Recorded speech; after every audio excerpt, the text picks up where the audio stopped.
Section 35 మనం ఏం చేద్దామంటే 2 పార్ట్స్ కింద డివైడ్ చేద్దాం. పార్ట్ 1లో ఏం మాట్లాడతామంటే section 35 related just section 35 scientific research మీద ఉంటుంది. 35 ఏబిఏ ఏబిబి ఇది టెలికాం స్పెక్ట్రమ్ లైసెన్స్ గురించి ఉంటుంది. 35 ఏడిఏమో స్పెసిఫైడ్ బిజినెస్ గురించి ఉంటుంది. ఇదంతా పార్ట్ 1 కింద మాట్లాడుకోవచ్చు. ఓకేనా, ఇదంతా hour part 1. So next part 2లో ఏం మాట్లాడదామంటే 35 సిరీస్ కవర్ చేస్తున్నాం కదా, అందులో పార్ట్ 2లో 35CCC అగ్రికల్చర్ రిలేటెడ్ ఉంటుంది. 35CCD ఏమో స్కిల్ డెవలప్మెంట్ ప్రాజెక్ట్ గురించి ఉంటుంది. 35D preliminary expenses, 35DD amalgamation demerger, 35DDA VRS. ఇవన్నీ పార్ట్ 2లో చూద్దాం. ఇప్పుడు మనం ఫోకస్ చేసేది ఏంటి, పార్ట్ 1. ఓకేనా, okay. Let us go with section 35.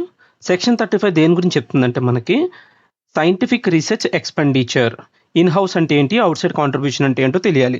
In house అంటే మన బిజినెస్ కోసం, మన బిజినెస్ని మనం డెవలప్ చేసుకోవడం కోసం మనం ఇన్ హౌస్గా మనమే ఏం చేస్తున్నాం, ఒక రీసెర్చ్ అండ్ డెవలప్మెంట్ టీం పెట్టుకొని కొంచెం అనాలిసిస్ ఉండొచ్చాను చెప్తాను.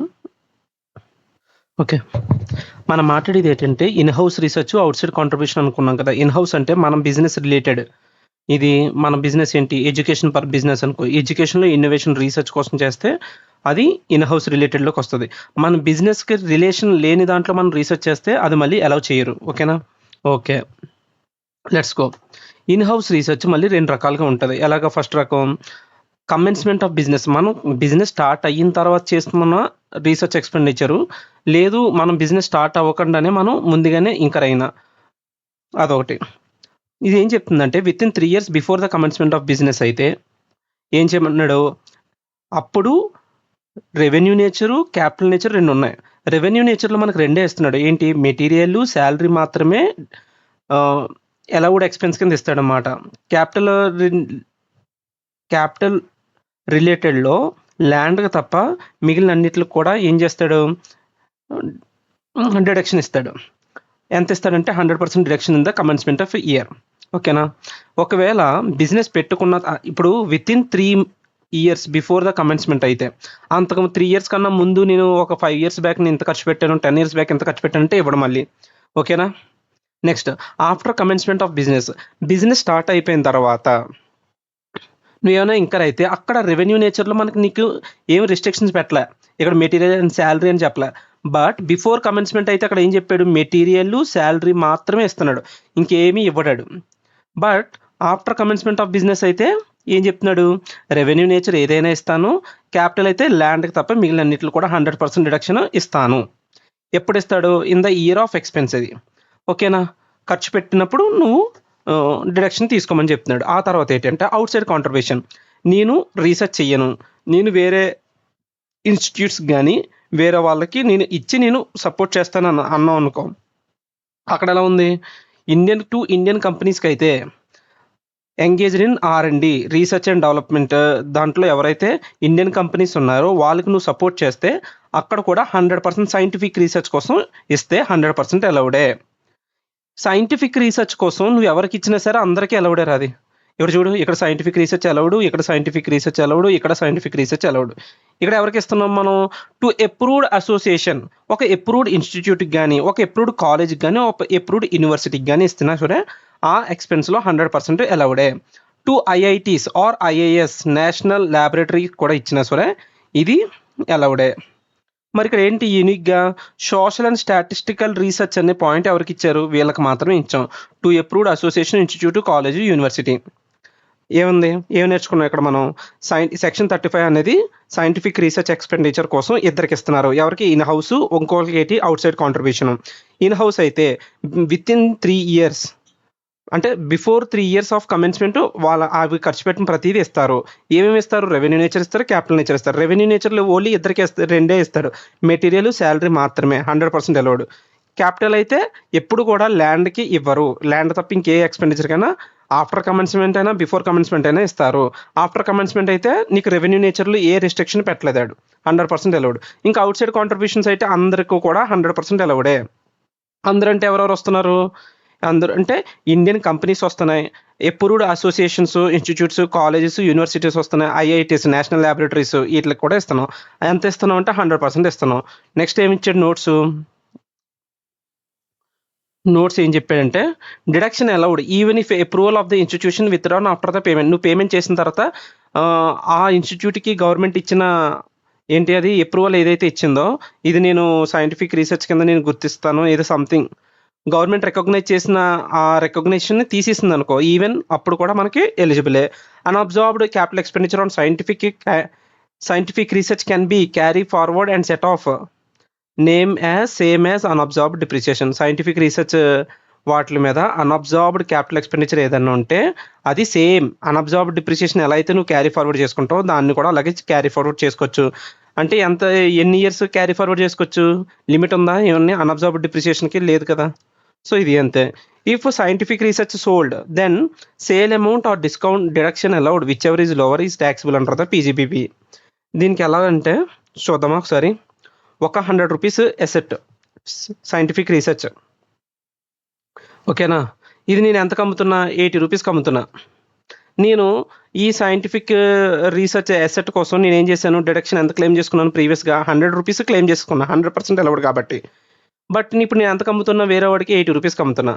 ఈ 80 రూపీస్ ఇప్పుడు ఏమంటున్నాడు? పీజీబీపీ కింద ఎంత ట్యాక్స్ చేయాలి అంటే నువ్వు అమ్ముతున్న సేల్ రేట్కి కానీ సేల్ అమౌంట్ కానీ ఆర్ డిడక్షన్ అలౌడ్. ప్రీవియస్గా నేను డిడక్షన్ ఎంత తీసుకున్నాను? 100 రూపీస్. ఈ రెండిట్లో ఏదిలో అయితే అది ఏమంటున్నాడు? అది పీజీబీపీ కింద ట్యాక్సిబుల్ అవుతుంది అంటున్నాడు. అంటే ఇక్కడ ఈ కేసులో 80 రూపీస్ పీజీబీపీ కింద ట్యాక్స్ అవుతుంది. ఓకే,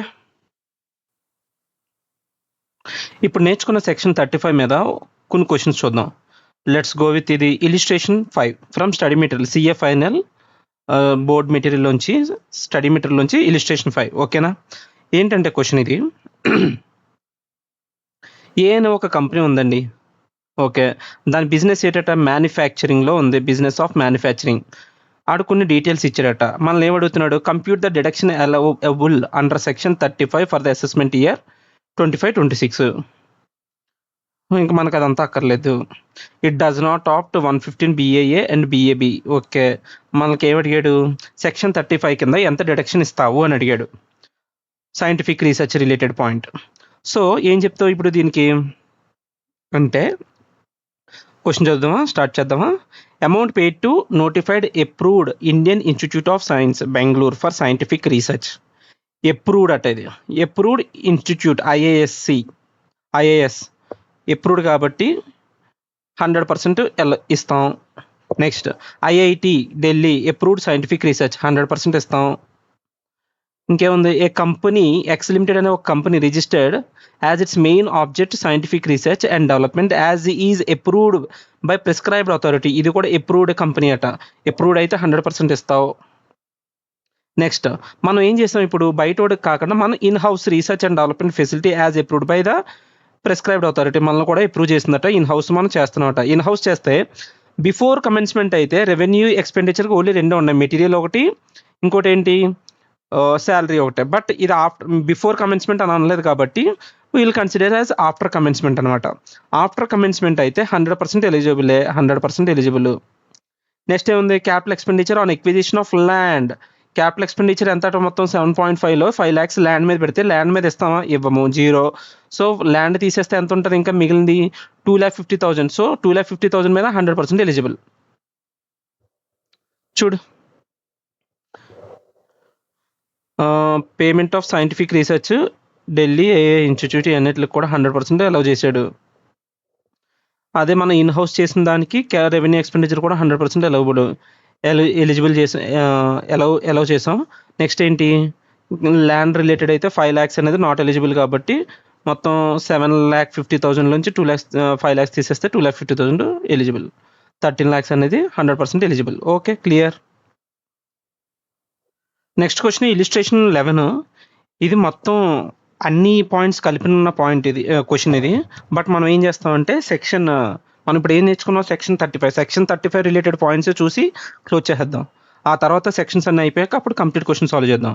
ఓకేనా. ఇందులో ఏమడుగుతున్నాడంటే compute the income under the head PGBP income కింద క్యాలిక్యులేట్ చేయమంటున్నాడు ఇన్కమ్ని. సో మన పాయింట్ ఏంటంటే ఫస్ట్ సెక్షన్ 35 రిలేటెడ్ ఒక్క పాయింటే చూద్దాం. ఏంటంట? Purchase price of raw material used for the purpose of in house research and development. Research and డెవలప్మెంట్లో ఇన్ హౌస్ చేసినప్పుడు రా మెటీరియల్ మీద ఎంత ఇస్తాం? 100% ఎలిజిబుల్ ఫర్ డిడక్షన్. ఇది ఆల్రెడీ ఏం చేశాడు కంపెనీ వాడు? డెబిట్ చేసేసాడు. అంటే వాడు ముందుగానే P&Lలో డెబిట్ చేసుకున్నాడు ఈ ఎక్స్పెన్సెస్ అన్నీని. ఓకేనా? ఏదైతే ఎక్స్పెన్సెస్ డిజలౌడో వాటిని ఇప్పుడు మనం ఏం చేయాలి? యాడ్ బ్యాక్ చేయాలి. ఇది అలౌడే కదా! సో వాడు చేసింది కరెక్టే, వదిలేస్తాం. So nothing will do. Okay. So మనం ఏం చేయాలి? Next purchase price of asset used for in house research and development. Land మీద మనం ఇస్తామా? క్యాపిటల్ ఎక్స్పెండిచర్ ఇస్తాం, బట్ ల్యాండ్కి తప్ప మిగిలిన అన్నింటికి ఇస్తాం. ల్యాండ్కి ఇవ్వం కాబట్టి ఇది యాడ్ చేయాలి. బిల్డింగ్కి ఇస్తామా? ఇస్తాం. అంటే ఇప్పుడు ఏం చేయాలి? డిస్అలౌ చేయాల్సింది 5 lakhs. ఇది ఏం చేసి దీన్ని కూడా ఎక్స్పెండిచర్కి క్లెయిమ్ చేస్తాడు. So this is not allowed. So we have to add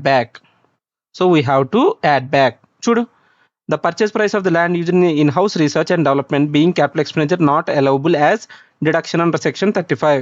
So we have to add back. So మనం ఏం చేస్తాం? యాడ్ బ్యాక్ చేస్తాము.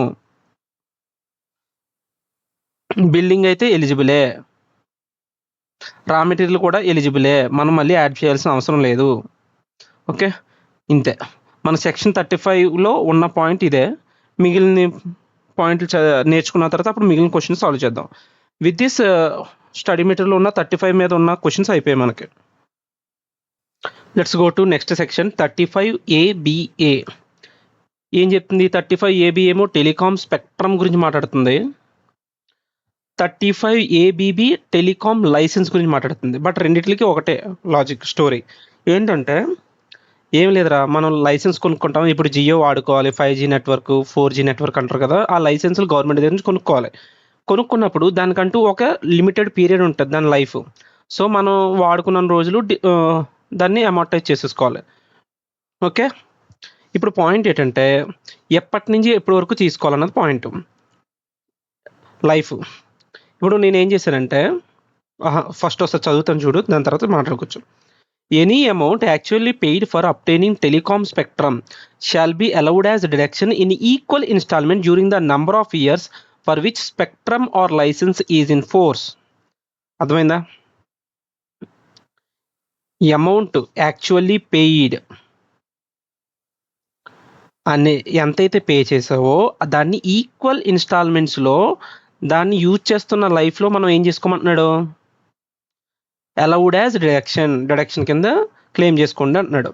అయితే ఇక్కడ పాయింట్ ఏంటంటే నేను ఇంకా నేను బిజినెస్ స్టార్ట్ చేయలేదండి. ఇప్పుడు నేను జియోడికి పోటీగా నేనేం పెట్టుకున్నాను?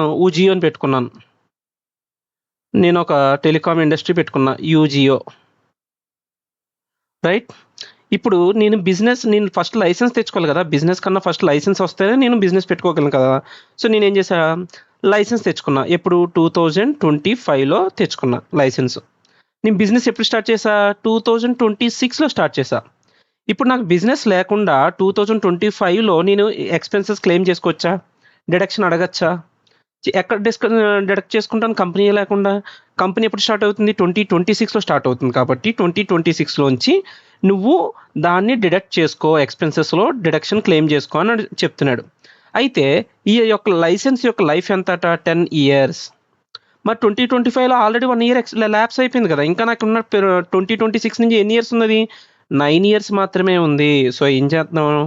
నేను కొనుక్కున్న లైసెన్స్ కాస్ట్ ఎంత అంటే 9 lakhs. సో 2026లో 9 lakhs డివైడ్ బై దాని యొక్క లైఫ్తో డివైడ్ చేసుకో. అంటే per year 1 lakh deduction claim చేసుకో అని చెప్తున్నాడు. ఒకవేళ నీవు ఆల్రెడీ బిజినెస్ కనుక స్టార్ట్ చేసినట్లయితే deduction allowed from the previous year in which spectrum or licence we paid till the spectrum or licence expires. ఒకవేళ 2026లోనే నేనేమేం చేసుకున్నా? 2026లోనే కొనుక్కున్నా. ఈ 2026లో ఏం చేసుకున్నా? నేను లైసెన్స్ కొన్నా, రైట్? అప్పుడు 2026 నుంచి 9 years కాబట్టి 9 lakhs divide by 9, every year 1 lakh claim చేసుకో.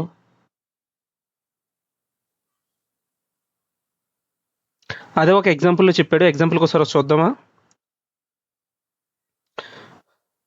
మనం లైసెన్స్ ఎంత కొన్నాం? 12 lakhs అట. దాని లైఫ్ 5 years. మన బిజినెస్ ఎప్పుడు స్టార్ట్ అయింది? 2023లో స్టార్ట్ అయింది. సో నేను పార్షియల్లీ పేమెంట్ ఎప్పుడు చేశాను? 2022లో చేశా పార్షియల్ పేమెంట్. అంటే నా బిజినెస్ ఎప్పుడు స్టార్ట్ అయింది? 23లో స్టార్ట్ అయింది. బట్ నేను అప్పటికి నా దగ్గర బిజినెస్ ఉందా అంటే లేదు. సో, నేను ఎప్పటి నుంచి క్లెయిమ్ చేసుకోగలను? 2022లో నేను కొనుక్కున్నా సరే, 23లోంచి నా బిజినెస్ ఉంది కాబట్టి 23లోంచే క్లెయిమ్ చేయగలను. 5 ఇయర్స్‌లో అప్పుడు ఆల్రెడీ 1 ఇయర్ అయిపోయింది కదా! ఇంకా ఉన్న పీరియడ్ ఎంత? 4 ఇయర్స్. డివైడ్ బై 4 చేస్తే ఎవ్రీ ఇయర్ 1,50,000 క్లెయిమ్ చేసుకోమన్నాడు. అలా కాదు 24లో నేను ఏంటి ఇప్పుడు నెక్స్ట్ ఎప్పుడు కొన్నాం మనం? 22లో కొన్నాం. 23, 24, 25, 26 మొత్తం 5 ఇయర్స్ లైఫ్ అది. ఇప్పుడు ఒకవేళ ఇక్కడ ఏమంటున్నాడు? 2024లో కొన్నాం అనుకో. మిగిలిన 6 lakhs ఇక్కడ పే చేశా. మొత్తం 12 lakhs కదా కాస్ట్. మిగిలిన 6 lakhs ఇక్కడ పే చేస్తే ఇక్కడ ఉన్న లైఫ్ ఎంత నాకు? 3 ఇయర్స్ ఉంది. డివైడ్ బై 3 చేసుకొని ఎవ్రీ ఇయర్ 2 lakhs క్లెయిమ్ చేసుకోవాలి డిడక్షన్. ఇందులో ఇంపార్టెంట్ థింగ్ ఏంటంటే చెప్తాను. ఈ అదర్ పాయింట్స్ కూడా అయిపోయిన తర్వాత ఆ పాయింట్కి వెళ్తాం. అదర్ పాయింట్స్ ఏం చెప్తున్నాడు? Depreciation under section 32 shall not be allowed on telecom spectrum or licence రెండింటి మీద. ఎందుకంటే నీకు డిడక్షన్ 100% ఇచ్చేస్తుంది కాబట్టి మళ్ళీ నువ్వు డిప్రిసియేషన్ క్లెయిమ్ చేయకు. In case of amalgamation or demerger remaining deduction shall be allowed to amalgamated resulting company. ఇప్పుడు నువ్వేం చేసావు? 12 lakhs కదా, నేను ఆల్రెడీ 6 lakhs క్లెయిమ్ చేసుకున్నా. మిగిలిన 6 lakhs క్లెయిమ్ చేసుకునే టైంకి నేను ఏం చేశాను? బిజినెస్ వేరేవాడికి అమ్మేశా. ఇప్పుడు ఈ రిజల్టింగ్ కంపెనీ క్లెయిమ్ చేసుకోవచ్చు. The remaining deduction shall be allowed to amalgamated or resulting company. ఇందులో ఇంకో పాయింట్ ఉంటుంది ఏంటంటే క్యాపిటల్ గెయిన్ ఎంత ఎలాగా? ఇప్పుడు ఒకటి సేల్ చేస్తున్నప్పుడు క్యాపిటల్ గెయిన్ ఎంత, పీజీబీపీ ఎంత, పీజీబీపీ కింద ఇన్కమ్ ఎంత, ఇంకోటి ఏంటంటే పార్షియల్గా సేల్ చేస్తే ఎలాగా, కంప్లీట్గా సేల్ చేస్తే ఎలాగా అని చెప్పి పార్షియల్, కంప్లీట్ సేల్ చేస్తే ఎలాగని ఈ 2 పాయింట్ల మీద మనకి ఇన్ఫర్మేషన్ అతుల్ సార్ బుక్లో లేదు. దాన్ని మనం ఏం చేద్దాం అంటే బీబీ సార్ బుక్ రిఫర్ చేసుకుందాం. చూడు ఇక్కడ point, tax treatment on sale of licence అన్నాడా. ఇందులో మనం ఎలా చూడాలంటే tax treatment on sale of licence అంటే ఫుల్ లైసెన్స్ అమ్ముతున్నావా, పార్షియల్గా అమ్ముతున్నావా అన్నది ఫస్ట్ క్వశ్చన్ రావాలి మనకి. ఓకేనా? ఫుల్గా అమ్మితే ఎలాగా ఒకసారి చూద్దాం. ఈ case cost of the licence 100 rupees అట, లైఫ్ ఏమో 10 years. ఇక్కడ 3 సినారియోస్ ఇచ్చాడు మనకి, 72, 89, 117. మనం ఆ రేట్లకు అమ్మితే ఏ కేసులో ఏంటి అని అడుగుతున్నాడు. ఒకటి, ఫుల్ లైసెన్స్ సేల్ చేస్తే ఎలా ట్రీట్ చేస్తావు? Okay, let's see. Cost of the licence ఎక్కడ ఎంత? 100 రూపీస్. 10 years ఉన్నాడు కాబట్టి డివైడెడ్ బై 10 అంటే ఎవ్రీ ఇయర్ ఎంత క్లెయిమ్ చేసుకోవచ్చు? 10 రూపీస్ అనేది మనం ఏం చేసుకోవచ్చు? క్లెయిమ్ చేసుకోవచ్చు. ఓకే, ఫస్ట్ ఇయర్ అయ్యేసరికి 90 ఉంది, సెకండ్ ఇయర్ డిడక్షన్ పోయేసరికి ఎంత ఉంది? 80 ఉంది. ఓకేనా? రైట్. సో సెకండ్ ఇయర్ ఎండ్కి మనకి ఎంత ఉందంటే 80 రూపీస్ ఉంది.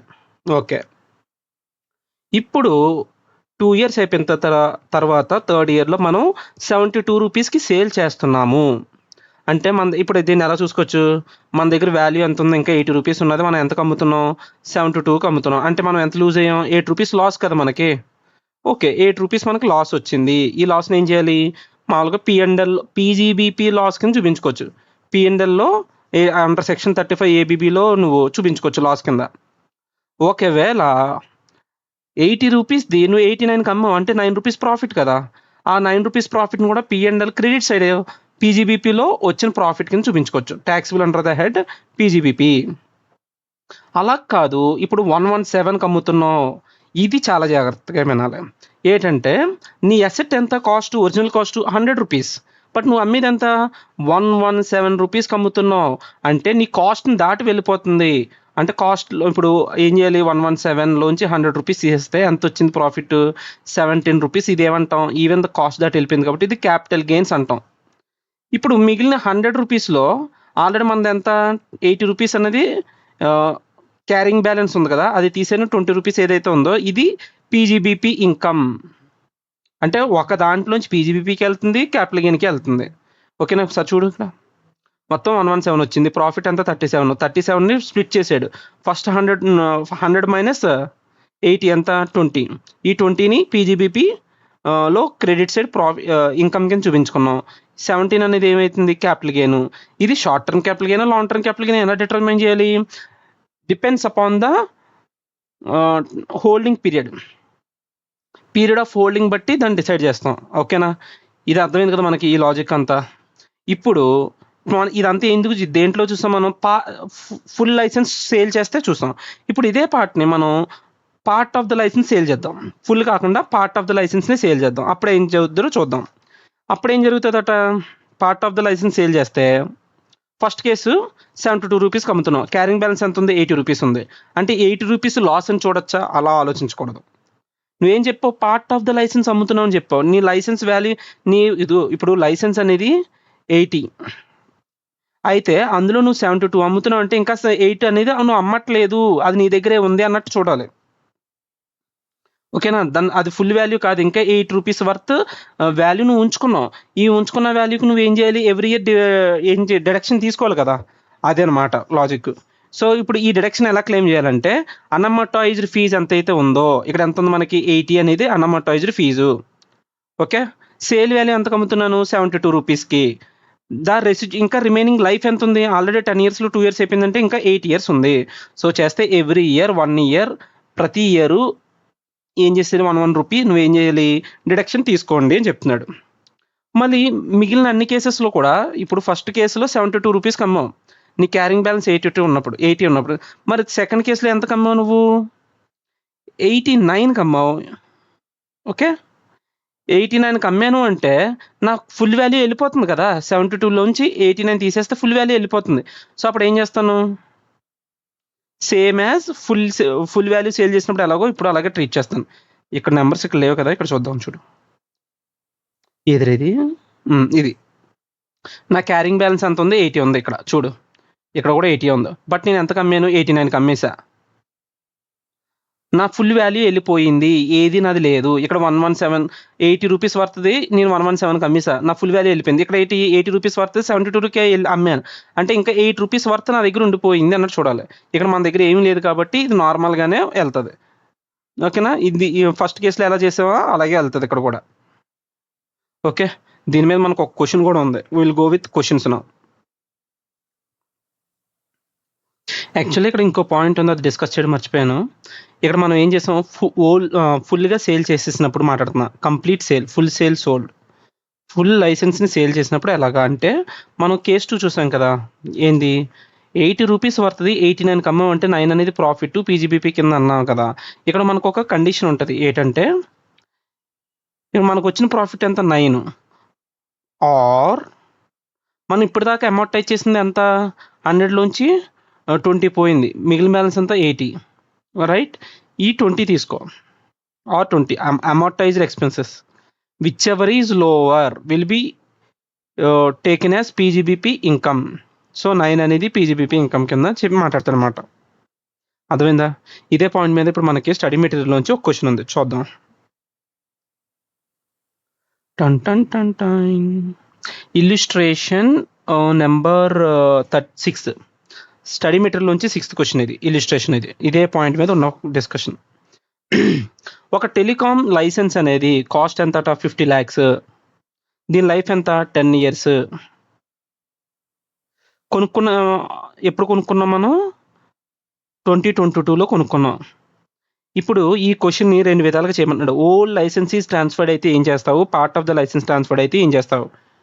Explain how the transfer shall be dealt under the Income Tax Act 1961 and the amount, if any, deductible for the assessment year 25-26. Whole of the license transfer చేసినప్పుడు first చూద్దాం. First కేసులో 32 lakhs అమ్ముతున్నాం. అంటే 50ది divided by 10 years కదా! ఇక్కడ ఏమన్నా before commencement of the licence అని ఏం చెప్పలేదు కదా! అంటే commencement of the business start అయిపోయిందని మన అజంప్షన్ అది. సో, ఎవ్రీ ఇయర్ ఎంత పడాలి? 5 lakhs అనేది వీ కెన్ క్లెయిమ్ డిడక్షన్. 2022లో కొనుక్కున్నావు అంటే మనం ఇప్పుడు ఎప్పుడు అమ్ముతున్నాం? 24లో అమ్ముతున్నాం. అంటే అప్పటికే 2 ఇయర్స్ అయిపోయింది. సో, 2 ఇయర్స్ అయిపోయిందంటే 10 lakhs అనేది ఏమైపోయింది? డిడక్షన్ క్లెయిమ్ చేసేసాం already. So, first year 5 lakhs, second year 5 lakhs claim చేసాక థర్డ్ ఇయర్ ఓపెనింగ్‌కి 40 lakhs ఉంది. రైట్? 40 lakhs వాల్యూ ఉంది. అయితే ఇప్పుడు మనం 32 lakhsకి అమ్ముతున్నాం. 40 lakhsది వర్త్ 32 lakhsకి అమ్ముతున్నాం అంటే 8 lakhs అనేది ఏమైతుంది? Loss. This is PGBP loss. Okay. అందులో డౌట్ లేదు. నెక్స్ట్ 43 lakhsకి అమ్మితే 40ది 43 lakhsకి అమ్ముతున్నాం. అంటే నేనేం చెప్పాను ఇక్కడ? ఒకటి ఇలా అమ్మేటప్పుడు మనం ఇప్పుడు దాకా క్లెయిమ్ చేసుకున్న డిడక్షన్ ఎంత అంటే 10 lakhs, రైట్? ఆర్ ఇది ఇంపార్టెంట్, సేల్ ప్రైస్ ఎంత 43, మనకున్న బ్యాలెన్స్ ఎంత ఉంది మన దగ్గర? 32. 40 కదా మన దగ్గర ఉన్న బ్యాలెన్స్ 40. ఈ రెండిట్లో ఒకటి తీసేస్తే 3 lakhs. అంటే ఇప్పుడు ఏం చేయాలి? 10 lakhs or 3 lakhs, which ever is lower will B PGBP head కింద ట్యాక్స్ అవుతుంది. అంటే ఇప్పుడు 3 lakhs లోవర్ కాబట్టి 3 lakhs ట్యాక్స్ అవుతుంది అని చెప్తున్నాడు వీడు. Lesser of 3 lakhs or 10 lakhs till date. Next, ఒకవేళ ఇప్పుడు 52 lakhs అమ్మితే అది నీ కాస్ట్ ఆఫ్ ది అసెట్ని దాటి వెళ్ళిపోతుంది. కాస్ట్ ఆఫ్ ది అసెట్ ఎంత? 50 lakhs. నువ్వు ఎంత అమ్ముతున్నావు? 52 lakhsకి. అంటే ఇక్కడ 2 lakhs అనేది ఏమవుతుంది? Capital gain. ఓకేనా? ఇప్పుడు నీ బుక్ వాల్యూ ఎంత ఉంది? 52 lakhsకి అమ్ముతున్నావు. నా దగ్గర ఉన్న క్యారింగ్ బ్యాలెన్స్ ఎంత? 40. అంటే 12 lakhs. ఈ 12 lakhsలో 2 lakhs క్యాపిటల్ గెయిన్ పోతే ఇంకా 10 lakhs ఏమవుతుంది? పీజీపీపీ ఇన్కమ్ అని చెప్తున్నాడు ఇక్కడ. అంతే. ఒకవేళ ఎలా కాదు, ఇది ఓల్డ్ లైసెన్స్ అమ్మినప్పుడు, ఇప్పుడు పార్ట్ ఆఫ్ ద లైసెన్స్ అమ్మితే అప్పుడు ఎలా చేస్తావు? అప్పుడు ఎలా అంటే, first cost of the licence 50 lakhs నుంచి మొత్తం 35 ఏబీబీ కింద డిడక్షన్ పోగా 40 lakhs వర్త్ మన దగ్గర ఉంది. ఇప్పుడు ఫస్ట్ కేసులో 32 lakhs అమ్ముతున్నాం. అంటే 40 lakhsది 32 lakhs అంటే లాసే కదా. లాస్లో ఇంకే డిడక్షన్ ఉండదు, డిస్కషన్ ఉండదు, కంప్లీట్గా we can claim, right? Next, ఇప్పుడు 43 lakhsకి నువ్వు ట్రాన్స్ఫర్ చేస్తున్నావు. ఎంతది? 40ది 43 lakhsకి అమ్ముతున్నావు అంటే 3 lakhs అనేది ప్రాఫిట్. అదేనా? 3 lakhs ప్రాఫిట్.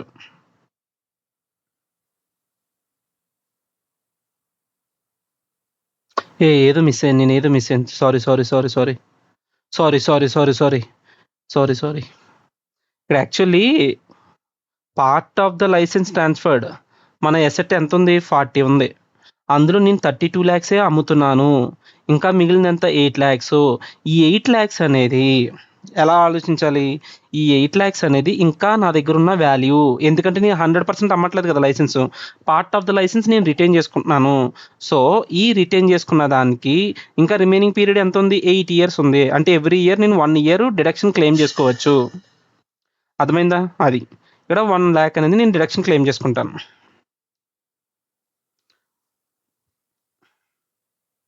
ఇందాక నేను చదివినప్పుడు ఏం చెప్పాను? అన్అమౌర్టైజ్డ్ వాల్యూ ఎంతైతే ఉందో minus sale price divided by life అన్న. లైఫ్ అన్అమౌర్టైజ్డ్ వాల్యూ ఎంత ఉంది? 8. Okay, unamortised value 40. Sale price ఎంత అమ్ముతున్నావు? 32 డివైడెడ్ బై లైఫ్ ఎంత? 8. సో 1 lakh వస్తుంది. అదే అటు చెప్పేది. 0.1లో 1 lakh. సరే. Next, if transferred for 43 lakhs, నీ అసెట్ వాల్యూ ఎంత? 40. నువ్వు ఎంత అమ్ముతున్నావు? 43. అంటే కంప్లీట్గా వెళ్ళిపోయింది కదా అసెట్. వెళ్ళిపోయి ఇంకా నువ్వు 3 lakhs ప్రాఫిట్ సంపాదించావు. అది ప్రాఫిట్ని పీజీపీపీ ప్రాఫిట్ కింద ట్రీట్ చేయి. సరిపోయింది ఇది. నెక్స్ట్ పాయింట్లో నీ అసెట్ ఎంత? 50. ఇక్కడ ఈ రెండు కేసులు same. Whole of the licence ఎలా ట్రీట్ చేస్తాము, పార్ట్ ఆఫ్ ద లైసెన్స్ అదే వద్ది. 52 lakhs అమ్ముతున్నాను. నా అసెట్ ఎంత? 50 lakhs. అంటే నా capital gain 2 lakhs. Carrying balance ఎంత? 52 - 40. సారీ, అంతే. క్యారింగ్ బ్యాలెన్స్ 12 నుంచి ఆల్రెడీ 2 lakhs క్యాపిటల్ గెయిన్ పోతే ఇంకెంత ఉంది? 10 lakhs అనేది ఏమవుతుంది? పీజీపీపీ ఇన్కమ్. ఓకే. సో దాన్ని ఎలా చేయాలంటే 52 - 40, 12 వచ్చింది. ఈ 12ని 2 parts కింద డివైడ్ చేయాలి. 2 lakhs అనేది క్యాపిటల్ గెయిన్, 10 lakhs అనేది PGBP. Clear. So will go with next question. ఈ క్వశ్చన్ కొంచెం జాగ్రత్తగా వినాలి, నేను కొంచెం కన్ఫ్యూజ్ అయినమాట స్టార్టింగ్లో. Okay, let's see. Question number test your knowledge క్వశ్చన్స్లోంచి 8th question from PGBP chapter. ఇది కూడా సేమ్ కాన్సెప్ట్ మీద ఉన్న క్వశ్చనే. Easy Call Limited to provide telecom services in Mumbai obtained a licence. ఎప్పుడు కొనుక్కున్నాడు లైసెన్స్? 2022లో కొన్నాడు. దాని లైఫ్ ఎంత? 10 years. అది ఎప్పుడు ఎండ్ అయిపోతుందో దాని లైఫ్ చెప్పాడు, 32. దీనికి ఫీజు ఎంత అంటే 27 lakhs. అయితే మనోడు ఇన్స్టాల్మెంట్స్లో పే చేస్తున్నాడట. ఇన్ 3 installments, అంటే 27 divided by 3 అంటే ఎవ్రీ ఇన్స్టాల్మెంట్ 9 lakhs పే చేస్తూ వచ్చాడు. ఓకే, ఇక్కడ వరకు క్లియర్. పేమెంట్ ఎప్పుడెప్పుడు చేస్తాడట? ఇన్స్టాల్మెంట్ ఫస్ట్ April 2022లో ఒకసారి, 23లో ఒకసారి, 24లో ఒకసారి. The company has commenced business of April 23. The company ఏం చేసిందంట? Has commenced business on April 23. ఇది చాలా important. Explain how the payment made for licences shall be dwelt under the income tax and suit deductible under section 25, 26. ఇప్పుడు మనోడి point ఏంటంటే 2022లో licence కొనుక్కున్నాడు. Business ఎప్పుడు start అయింది? 23లో start అయింది బిజినెస్ ఇప్పుడు start అయింది. మన ప్రొవిజన్ ఏం చెప్తుంది? నువ్వు ఎప్పుడు కొనుక్కున్నా మాకు అనవసరం. ఈవెన్ బిఫోర్ కమెన్స్మెంట్ కొనుక్కున్నా సరే, నువ్వు ఎప్పుడైతే బిజినెస్ స్టార్ట్ అవుతుందో అప్పటి నుంచి నువ్వు డిడక్షన్ క్లెయిమ్ చేయాలి. బిఫోర్ కమెన్స్మెంట్ నువ్వు డిడక్షన్ క్లెయిమ్ చేయకూడదని చెప్పింది. మనోడు ఈ 2022లో ఎంత పే చేశాడు? 9 lakhs పే చేశాడు. దీని లైఫ్ ఎంత? 10 years. అంటే ఇక్కడ 22లో 1, ఇది 1, 2, 3, ఇక్కడ 7 years. మొత్తం 10 yearsలో అలా 10 years కాబట్టి ఈ 22కి దాని లైఫ్ ఎంత? 10 years. మరి 23కి వచ్చేసరికి ఏమవుతుంది? 1 year ఆల్రెడీ ల్యాప్స్ అయిపోయింది కాబట్టి 9 years ఉంటుంది. రైట్. సో బట్ ఈ 23కి వచ్చినప్పుడే వాడు క్లెయిమ్ చేసుకోగలడు. సో ఈ 23లో ఈ ప్రీవియస్ ఇయర్ 22ది పే చేసిన 9 lakhsలో లైఫ్ ఎంత ఉంది? 9 years మాత్రమే ఉంది. నేనేం మాట్లాడుతున్నా? దీని పాయింట్ మాట్లాడుతున్నా. 22లో పే చేసిన 9 lakhs గురించి. మరి అలాగే 23లో కూడా మనోడు పే చేశాడు కదా. ఎంత పే చేశాడు 23లో? అప్పుడు కూడా ఒక ఇన్స్టాల్మెంట్ పే చేశాడు 9 lakhs. రైట్. అయితే 23 నుంచి ఎన్ని ఇయర్స్ ఉన్నాయి? 23లో 1 year, 24లో 1 year, ఇక్కడ రిమైనింగ్ 7 years. సో ఎన్ని? 9 years. రైట్. ఇప్పుడు 24లో కూడా ఇంకో ఇన్స్టాల్మెంట్ పే చేశాడు. 24లో ఎంత? 9 lakhs పే చేశాడు. 24కి వచ్చేసరికి ఎన్ని ఇయర్స్ ఉంది? 24లో 1 year అండ్ ఇంకా రిమైనింగ్ 7 years. అంటే ఎంత? 8 years. ఇది తెలియాలి. ఇది వచ్చిన తర్వాత ఇప్పుడు మనం ఏం చేస్తాం? ఎవ్రీ ఇన్స్టాల్మెంట్ మనం ఎంత పే చేస్తాం? 9 lakhs పే చేస్తాం. సో 9/9, 9/9, 9/8 అది ఆ ఎంటైర్ ఇయర్ డిడక్షన్ క్లెయిమ్ చేసుకోవచ్చు. ఆ ఎంటైర్ ఇయర్లో ఆ పర్టికులర్ అమౌంట్స్ డిడక్షన్స్ క్లెయిమ్ చేసుకోవచ్చు. Okay, that's it. ఇక్కడ ఏదో పాయింట్ చెప్తున్నారు, చదువుదామా? If payment made before the commencement of business, the deduction shall be allowed from the beginning with the year of commencement of business. నువ్వు ముందుగానే pay చేసినంత మాత్రాన నీకు ముందు నుంచి డిడక్షన్ ఇవ్వము. బిజినెస్ ఎప్పుడైతే స్టార్ట్ అయిందో అప్పటి నుంచే ఇస్తాము. Right. In any other case it will be allowed commencing from the year of the payment. ఒకసారి బిజినెస్ స్టార్ట్ అయిపోయిన తర్వాత ఎప్పుడైతే నువ్వు పేమెంట్ చేస్తున్నావు అప్పటి నుంచి నువ్వు డిడక్షన్స్ తీసుకుంటూ వెళ్ళొచ్చు. Okay, with this we're fine with 35 ABB. Okay, fine.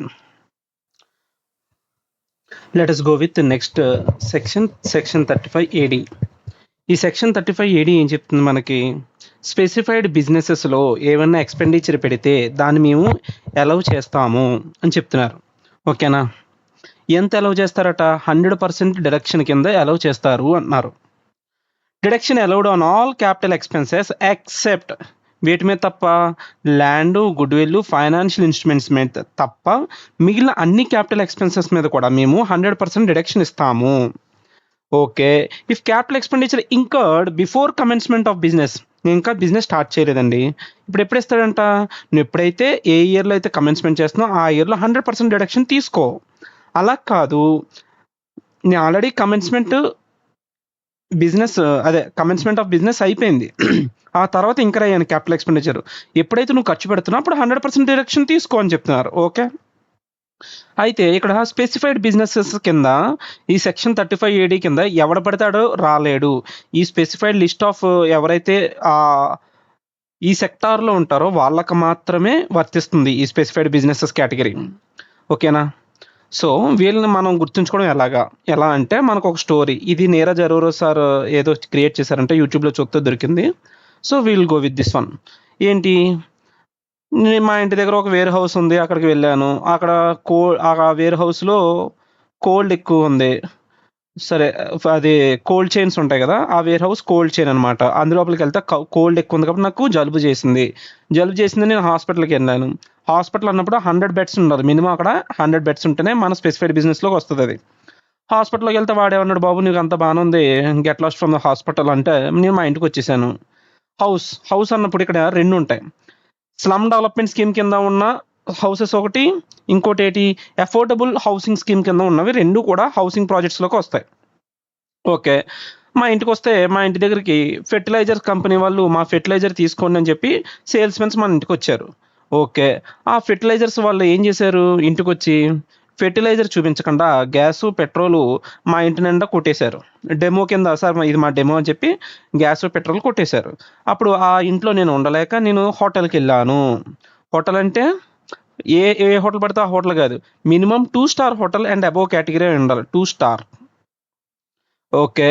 అయితే ఈ హోటల్ పక్కన వాళ్ళు అప్పుడే నేను ఆ హోటల్ మేనేజ్‌మెంట్ వాళ్ళు ఇది నా ఓన్ క్రియేషనే ఇక్కడ మాత్రం. హోటల్ వాళ్ళు ఏం చేశారట, హోటల్ మేనేజ్‌మెంట్ మాట్లాడుకుంటే నేను విన్నా. ఏం విన్నా? ఇక్కడ పెద్ద ఇన్‌ఫ్రాస్ట్రక్చర్ డెవలప్ అయితే మన హోటల్‌కి మంచి బిజినెస్ ఉంటుంది. సో, మనం ఇక్కడ న్యూ ఇన్‌ఫ్రాస్ట్రక్చర్‌ని మనం స్టార్ట్ చేయాలి. పెద్ద పెద్ద ఇన్‌ఫ్రాస్ట్రక్చర్ పెద్ద పెద్ద కంపెనీలు కడితే మన హోటల్ కంపెనీలకి మంచి డిమాండ్ ఉంటదని చెప్పి వాళ్ళు డిస్కస్ చేసుకుంటున్నారు. అప్పుడు అది లేపాలి అంటే అక్కడ ఇన్‌ఫ్రాస్ట్రక్చర్ లేపాలంటే అక్కడ ఇప్పటివరకు ఎవరున్నారు? స్లమ్ ఏరియా అదంతా ఒక స్లమ్ ఏరియా. వాళ్ళని వెకేట్ చేయాలి. సో, అక్కడ స్లమ్ ఏరియా. స్లమ్ ఏరియాలోకి అక్కడ ఏమున్నాయి? స్లమ్ అనగానే అక్కడ ఈగలు, దోమలు ఉంటాయి. సో, ఇక్కడ ఏమున్నాయి? బీస్ ఉన్నాయి. బీస్ అంటే ఏంటి? హనీ. ఇక్కడ మన పాయింట్ ఏంటంటే హనీ రావాలిక్కడ. ఓకే. బీస్, హనీ. అయితే హనీ బీస్ ఎందుకున్నాయి అక్కడ? అక్కడ షుగర్ ఎక్కువుంది కాబట్టి హనీ బీస్ ఎక్కువ తిరుగుతున్నాయి. ఇక్కడ స్లర్రీ అన్నది మనం గుర్తుంచుకోవాలంట. అక్కడ రోడ్ అంతా స్లర్రీ అంటే బాలేదు. ఏదో ఒకటి గుర్తుంచుకో. స్లర్రీ. ఆ లోనే అక్కడ స్లమ్‌లో ఉన్నవాళ్ళు వేఫర్స్ తింటున్నారు. అంటే మంచి బాగోలేని ప్లేస్‌లోనే వేఫర్స్ తింటున్నారు. ఆ తర్వాత ఐసీడీఎస్ గుర్తుంచుకోవాలి. ఐసీడీఎస్ అంటే ఏంటి? Inland container depot. ఓకే. ఏదో మనం స్టోరీ క్రియేట్ చేసుకొని ట్రై చేసుకున్నాం అయిపోయింది. Let's go and read the points. First point ఏంటంటే స్పెసిఫైడ్ బిజినెస్ అంటే ఏంటి? Cold chain facility, hotel of 2 star and above category, hospital with 100 beds for patients, housing projects ఎన్ని housing projects కింద 2 ఉన్నాయి. ఒకటి slum development scheme, affordable housing scheme, production of fertilisers in India, ఇండియాలో fertilisers తయారు చేస్తున్న companies, inland container డిపోట్స్, పెద్ద పెద్ద containers depot అట, హనీ ప్రొడక్షన్ బీస్ అన్న పాయింట్ ఇక్కడ వచ్చింది. హనీని ప్రొడక్షన్ చేస్తున్న కంపెనీస్‌కి ఇక్కడ మనం గుర్తుంచుకోవాల్సింది ఇక్కడ మనం రాసుకుందాం. వేర్ హౌసింగ్‌లో 2 ఉన్నాయండి. ఒకటి షుగర్ స్టోరేజ్ కోసం కన్‌స్ట్రక్ట్ చేసుకున్న వేర్ హౌస్ ఒకటి, అగ్రికల్చరల్ ప్రొడ్యూస్ కోసం క్రియేట్ చేసుకున్న వేర్ హౌస్ ఒకటి. సో, ఇది చాలా బాగా ఇంపార్టెంట్. మనం క్వెషన్స్ చూస్తాం గోయింగ్ ఫార్వర్డ్ దీని మీద. ఏంటంటే క్వెషను వేర్ హౌస్‌లో 2 ఉన్నాయి. ఏంటది? Storage for sugar and agricultural produce. Warehouse ఎందుకు కడతాం? స్టోరేజ్ చేసుకోవడానికి. ఏమేమి? షుగర్‌కి, అగ్రికల్చర్ ప్రొడ్యూస్‌కి మాత్రమే. మనకి క్వెషన్‌లు ఏమిటంటే warehouse storage for edible oil అంటాడు. అది స్పెసిఫైడ్ బిజినెస్‌లోకి రాదు. షుగరు, అగ్రికల్చర్ ప్రొడ్యూసే వస్తాయి. ఓకేనా? Next cross country pipeline of natural gas. మన కంట్రీకి దుబాయ్‌లోంచి పెట్రోల్ తెప్పించుకొని మనం డైరెక్ట్ పైప్‌లైన్ ఏసేసుకున్నాం. ఆ క్రాస్ కంట్రీ పైప్‌లైన్ దేనికి? గ్యాస్ కోసం గాని, ఆయిల్ కోసం గాని కూడా ఇందులోకే వస్తుంది. Slurry pipeline for transportation of iron ore. Slurry అనే దాంట్లో ఏం రావాలి? ఐరన్ ఓర్ రావాలి. ఓకేనా? ఇక్కడ స్లర్రీలో ఏం రావాలి? ఐరన్ ఓర్ రావాలి. Okay. Semiconductor wafer fabrication manufacturing unit. అట గుర్తుంచుకో. Developing, maintaining and operating new infrastructure facility. Okay. ఇవన్నీ కూడా ఇందులోకొస్తున్నాయి. ఒకసారి మళ్ళీ చెప్తావా? వేర్ హౌస్‌లో ఏమున్నాయి? Sugar cane, agriculture. Cold chain, hospital అయితే 100 బెడ్స్ ఉండాలి. హౌస్ అయితే స్లమ్ డెవలప్మెంట్ హౌసింగ్ ప్రాజెక్ట్స్ దేనికి? స్లమ్ డెవలప్మెంట్ స్కీమ్స్‌కి, అఫోర్డబుల్ హౌసింగ్ స్కీమ్‌కి, fertilisers production units, production companies ఏమున్నాయి? ఫెర్టిలైజర్ ఒకటిని, హనీ ప్రొడక్షన్ ఒకటి. గ్యాసు, పెట్రోలు ఏంటి? Pipeline వేసుకోవాలాళ్ళు. Hotel 2 star above. New infrastructure develop చేసుకోవచ్చు, మెయింటైన్ చేసుకోవచ్చు, ఆపరేట్ చేసుకోవచ్చు. Slum area. Slum slum slum slum slum slum slum ఎక్కడొచ్చిందసలు?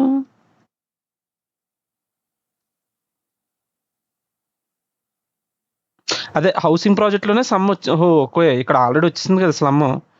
Okay. బీస్ అంటే హనీ బీస్ ప్రొడక్షన్, షుగర్. ఏంది షుగరు? ఆ! ఆ వేర్ హౌస్‌లో షుగర్ మనం దాచుకుంటాం గదా! అది. స్టోరేజ్. స్లర్రీ అంటే slurry pipeline for iron ore, wafer semiconductor wafers, inland container depot. చాలులే. చాలా టైమ్ వేస్ట్ చేశాను. Let's go to the other points. Other business should be new. Not formed by splitting up or reconstruction of existing business. ఈ specified business కింద ఇచ్చే benefits నువ్వు పొందాలి అంటే నువ్వు కొన్ని కండిషన్స్ ఫుల్ఫిల్ చేయాలి. ఏంటి? నువ్వు స్ప్లిట్ అయిపోయి లేదా రీకన్స్ట్రక్ట్ అయిపోయి ఒక ఎగ్జిస్టింగ్ కంపెనీని రీకన్స్ట్రక్ట్ చేసి న్యూ కంపెనీని చూపించకూడదు. నువ్వు కంప్లీట్గా న్యూ కంపెనీ అయితేనే నీకు ఇస్తాము. ఓకే, ఓల్డ్ కంపెనీస్కి ఇది చెల్లదు. అంటే వాడి ఇంటెన్షన్ ఏంటంటే కొత్త కంపెనీస్ని ఎంకరేజ్ చేయాలని వాడి ఇంట్రెస్ట్. ఇప్పుడు ప్లాంట్ అండ్ మెషినరీ అనేది కూడా కొత్తయే కొనాలి, నువ్వు పాతయే కొనకూడదు. ప్లాంట్ అండ్ మెషినరీ ఒకవేళ ఇంపోర్ట్ చేసుకున్నప్పుడు అప్పుడు old plant and machinery import చేసుకోవచ్చు. ఓకే, నెక్స్ట్ ఏం చెప్తున్నాడు? 20% of the total plant and machinery can be old.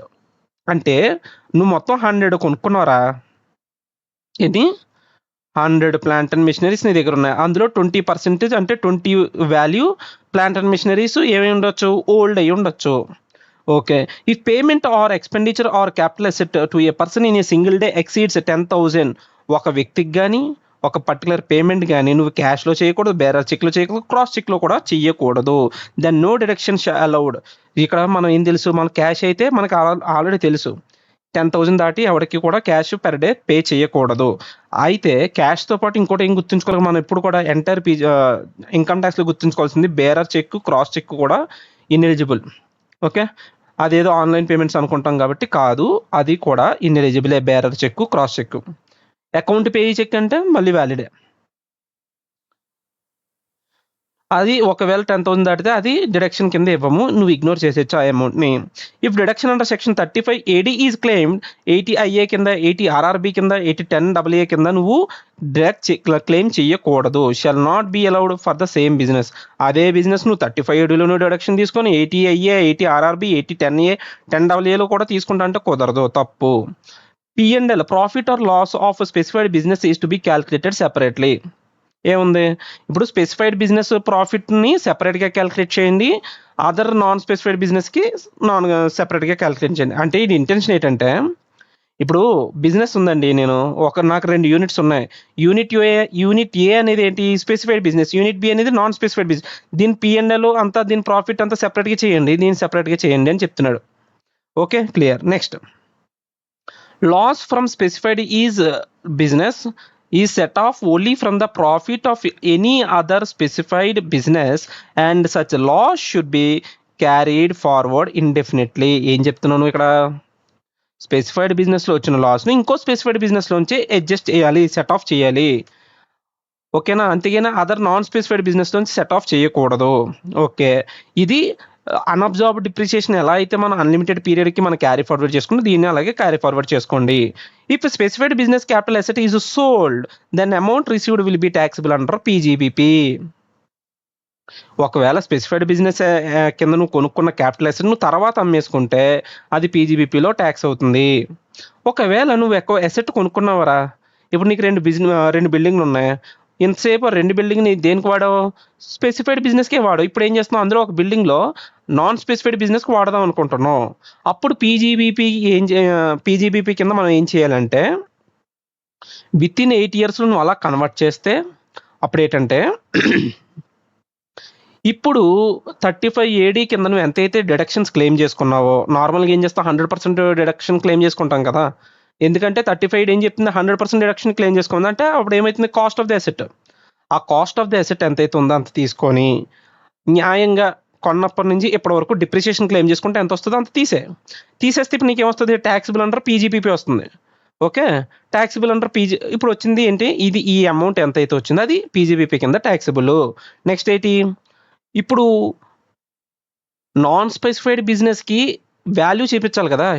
ఇప్పుడు ఒక నాన్ స్పెసిఫైడ్ బిజినెస్లో ఒక అసెట్ వచ్చిందంటే దాని వాల్యూ చెప్పాలి కదా. వాల్యూ ఎలా డిటర్మైన్ చేయాలి అంటే నార్మల్ కాస్ట్ ఆఫ్ ది అసెట్లోంచి ఏదైతే డిప్రిసియేషన్ క్లెయిమ్ చేసుకున్న తర్వాత ఎంతైతే ఉందో దాన్ని కాస్ట్ కింద చూపించాలి. Okay, we're done with this 1. Will solve few questions. Let's go to next question. Illustration 7. ఈ క్వశ్చన్లో ఉన్నాయి ఏంటంటే, మిస్టర్ ఏ అనేవాడు ఏం చేశాడు? Commenced operations of business setting up a warehousing facility for storage of food grains. ఇక్కడ main question logic ఏంటంటే, ఏడీకి 2 బిజినెస్లు ఉన్నాయి. ఒకటి స్పెసిఫైడ్ బిజినెస్ సంబంధించి, ఇంకోటి నార్మల్ బిజినెస్. వాడు మన క్వశ్చన్ ఏమడుగుతున్నాడంటే, compute the income under the head PGBP, right? ఇక్కడ మనకి ఎన్ని ఉన్నాయి? Warehousing facility for storage of food grains, sugar and edible oil. Warehousing facility for food grains, sugar అనేది 35 AD సెక్షన్లోకి స్పెసిఫైడ్ బిజినెస్లోకి వెళ్తున్నాయి. Edible oil మాత్రం 35 ADలోకి వెళ్ళదు కాబట్టి దీన్ని నార్మల్గా క్యాలిక్యులేట్ చేయాలి. Right, let us go with answer. C computation of PGBP from specified business అని ఒకటి 35 AD సెపరేట్గా చేస్తాం. నెక్స్ట్ ఎడిబుల్ ఆయిల్కి సెపరేట్గా చేస్తాం. సో ఫస్ట్ ఇచ్చిన ప్రాఫిట్ ఏంటంటే, క్వశ్చన్లో వాడు ఇచ్చిన ప్రాఫిట్, ఇక్కడ క్వశ్చన్ ఏం చెప్తున్నాడంటే ఇనీషియల్గా పెడుతున్న ఇన్వెస్ట్మెంట్ గురించి చెప్తున్నాడు. క్యాపిటల్ ఎక్స్పెండిచర్ ఎంత పెట్టాడో చెప్పాడు. ఆ తర్వాత దీనికి cost of the land information ఇచ్చాడు అక్కడ. ఆ తర్వాత ఎడిషనల్ ఎక్స్పెండిచర్ ఏదైతే ఇంక్ర అయ్యాడో దాని గురించి చెప్తున్నాడు. నెక్స్ట్ ప్రాఫిట్స్, వీడికి బిజినెస్లకి షుగర్, ఫుడ్ గ్రెయిన్స్, ఎడిబుల్ ఆయిల్కి ఎంతెంత ప్రాఫిట్ వచ్చిందో ఆ ఇన్ఫర్మేషన్ ఇచ్చాడు. ఇది క్వశ్చన్లో చెప్పిన ఇన్ఫర్మేషన్ మొత్తం. So let us go with solution. First ఏం చేస్తాం? ప్రాఫిట్ ఫ్రమ్ స్పెసిఫైడ్ బిజినెస్కి ఎంత చెప్పాడో అది తీసుకోవచ్చు. ఇక్కడ ఎంత చెప్పాడు మనకు ప్రాఫిట్? షుగర్కి, food grains, sugar 16 lakhs, 14 lakhs profit. Okay, రాసుకున్నాం. నెక్స్ట్ ఏమి ఇచ్చాడు? ఎడిబుల్ ఆయిల్లో వచ్చిన ప్రాఫిట్ ఎంత అంటే 31 lakhs. Okay, profit from edible oil 31 lakhs. Clear. Next ఏం చేద్దామంటే డిడక్షన్ అండర్ సెక్షన్ 35 AD ఎంతైతే వస్తుందో దానికి ఒక వర్కింగ్ నోట్ వేసుకోవాలి. ఓకే, ఇది వర్కింగ్ నోట్. ఫుడ్ గ్రెయిన్స్కి, షుగర్కి సెపరేట్గా వేసుకున్నాం. ఇనీషియల్గా వాడు ఇన్వెస్ట్మెంట్ ఎంత పెట్టాడట? 80 lakhs, 60 lakhs ఇన్వెస్ట్మెంట్ పెట్టాడు. ఫుడ్ గ్రెయిన్స్లోని, షుగర్లోని. ఫుడ్ గ్రెయిన్స్లో 80, ఇందులో 60. కాస్ట్ ఆఫ్ ద ల్యాండ్, ఇప్పుడు కూడా సెక్షన్ 35 AD ఏం చెప్పింది? కాస్ట్ ఆఫ్ ద ల్యాండ్ అనేది మీద డిడక్షన్ ఇవ్వము, it is ineligible. So cost of the land ఎంత అయితే పెట్టాడో అంత మైనస్ చేసేయాలి. 50, 40 cost of the land 50, 40 minus చేస్తా. నెక్స్ట్ ఏం చేశాడు? ఫర్దర్ మళ్ళీ ఎక్స్ట్రాగా ఇన్వెస్ట్మెంట్ పెట్టాడు. క్యాపెక్స్ ఎంత పెట్టాడు? 20, 15 పెట్టాడు. So further 20, 15. సో వీడు మొత్తం ఎంత? 50 lakhs ఖర్చు పెట్టాడు. 50 lakhs ఒకటి 35 lakhs క్యాపిటల్ ఎక్స్పెండిచర్ పెట్టాడు. సో మనం ఇది 100% డిడక్షన్ ఇచ్చేస్తాం కదా వాడికి. సో అది ఆ ప్రాఫిట్స్లోంచి ఆ క్యాపెక్స్ మైనస్ చేసేస్తాం. ఓకే, మైనస్ చేస్తే ఇక్కడ ఏమిచ్చింది? ప్రాఫిట్స్లోంచి లాస్ ఎక్కువ వచ్చింది వీడికి. ఓకే, స్పెసిఫైడ్ బిజినెస్లోంచి మనకి రెండింటిలోంచి లాస్ వచ్చింది. నెక్స్ట్ ఏముంది? Edible oil business. Edible oil బిజినెస్లో సెక్షన్ 35 AD డిడక్షన్ రాదు, బట్ వాడికి నార్మల్గా ఏమొస్తుంది? సెక్షన్ 32 కింద డిప్రిసియేషన్ ఇస్తాం. క్యాపిటల్ ఎక్స్పెండిచర్ ఎంత ఉంది చెప్పు? వీడు క్యాపిటల్ ఎక్స్పెండిచర్ ఎంత పెట్టాడు? ఇనీషియల్గా 50 lakhs పెట్టాడు. Okay, capital expenditure 50 lakhs initial పెట్టింది. రైట్. నెక్స్ట్ ఇందులో కాస్ట్ ఆఫ్ ద ల్యాండ్ ఎంత? Edible oil cost of the land 30 lakhs. Okay, తీసే. ఇప్పుడు మళ్ళీ ల్యాండ్ మీద ఎలాగో డిప్రిసియేషన్ ఉండదు కాబట్టి తీసేసాం. దాని తర్వాత మళ్ళీ ఎడిషనల్ ఎక్స్పెండిచర్ ఎంత ఇంక్ర అయ్యాడు? 10 lakhs ఇంక్ర అయ్యాడు. ఆ 10 lakhs కూడా యాడ్ చేస్తే 30 lakhs. 30 lakhs మీద ఇప్పుడు డిప్రిసియేషన్ ఇవ్వాలి. వీడు ఏ బిజినెస్లో ఉన్నాడు? కమర్షియల్. ఇది ఓకే, సారీ, ఈ ఇన్వెస్ట్మెంట్ అంతా ఇందులో పెట్టాడంటే బిల్డింగ్లో పెట్టాడు. పర్చేజ్డ్ బిల్డింగ్ అన్నట్టు చూసా. సో మనం డిప్రిసియేషన్ బిల్డింగ్ మీద అప్లికబుల్ అయ్యే డిప్రిసియేషన్ రేట్ తీసుకుంటాం. అయితే ఇది కమర్షియల్ పర్పస్ కాబట్టి, బిల్డింగ్ కమర్షియల్ పర్పస్ కాబట్టి 10%. ఇక్కడ మనం తీసుకున్న అజంప్షన్ ఏంటంటే మోర్ దాన్ 180 days హోల్డ్ చేసాడని చెప్పి మన అజంప్షన్ తీసుకొని 3 lakhs డిప్రిసియేషన్ క్లెయిమ్ చేసుకున్నాం. సో 31 lakhs ప్రాఫిట్ నుంచి డిప్రిసియేషన్ తీసేగా 28 lakhs profit from edible oil. That is the answer.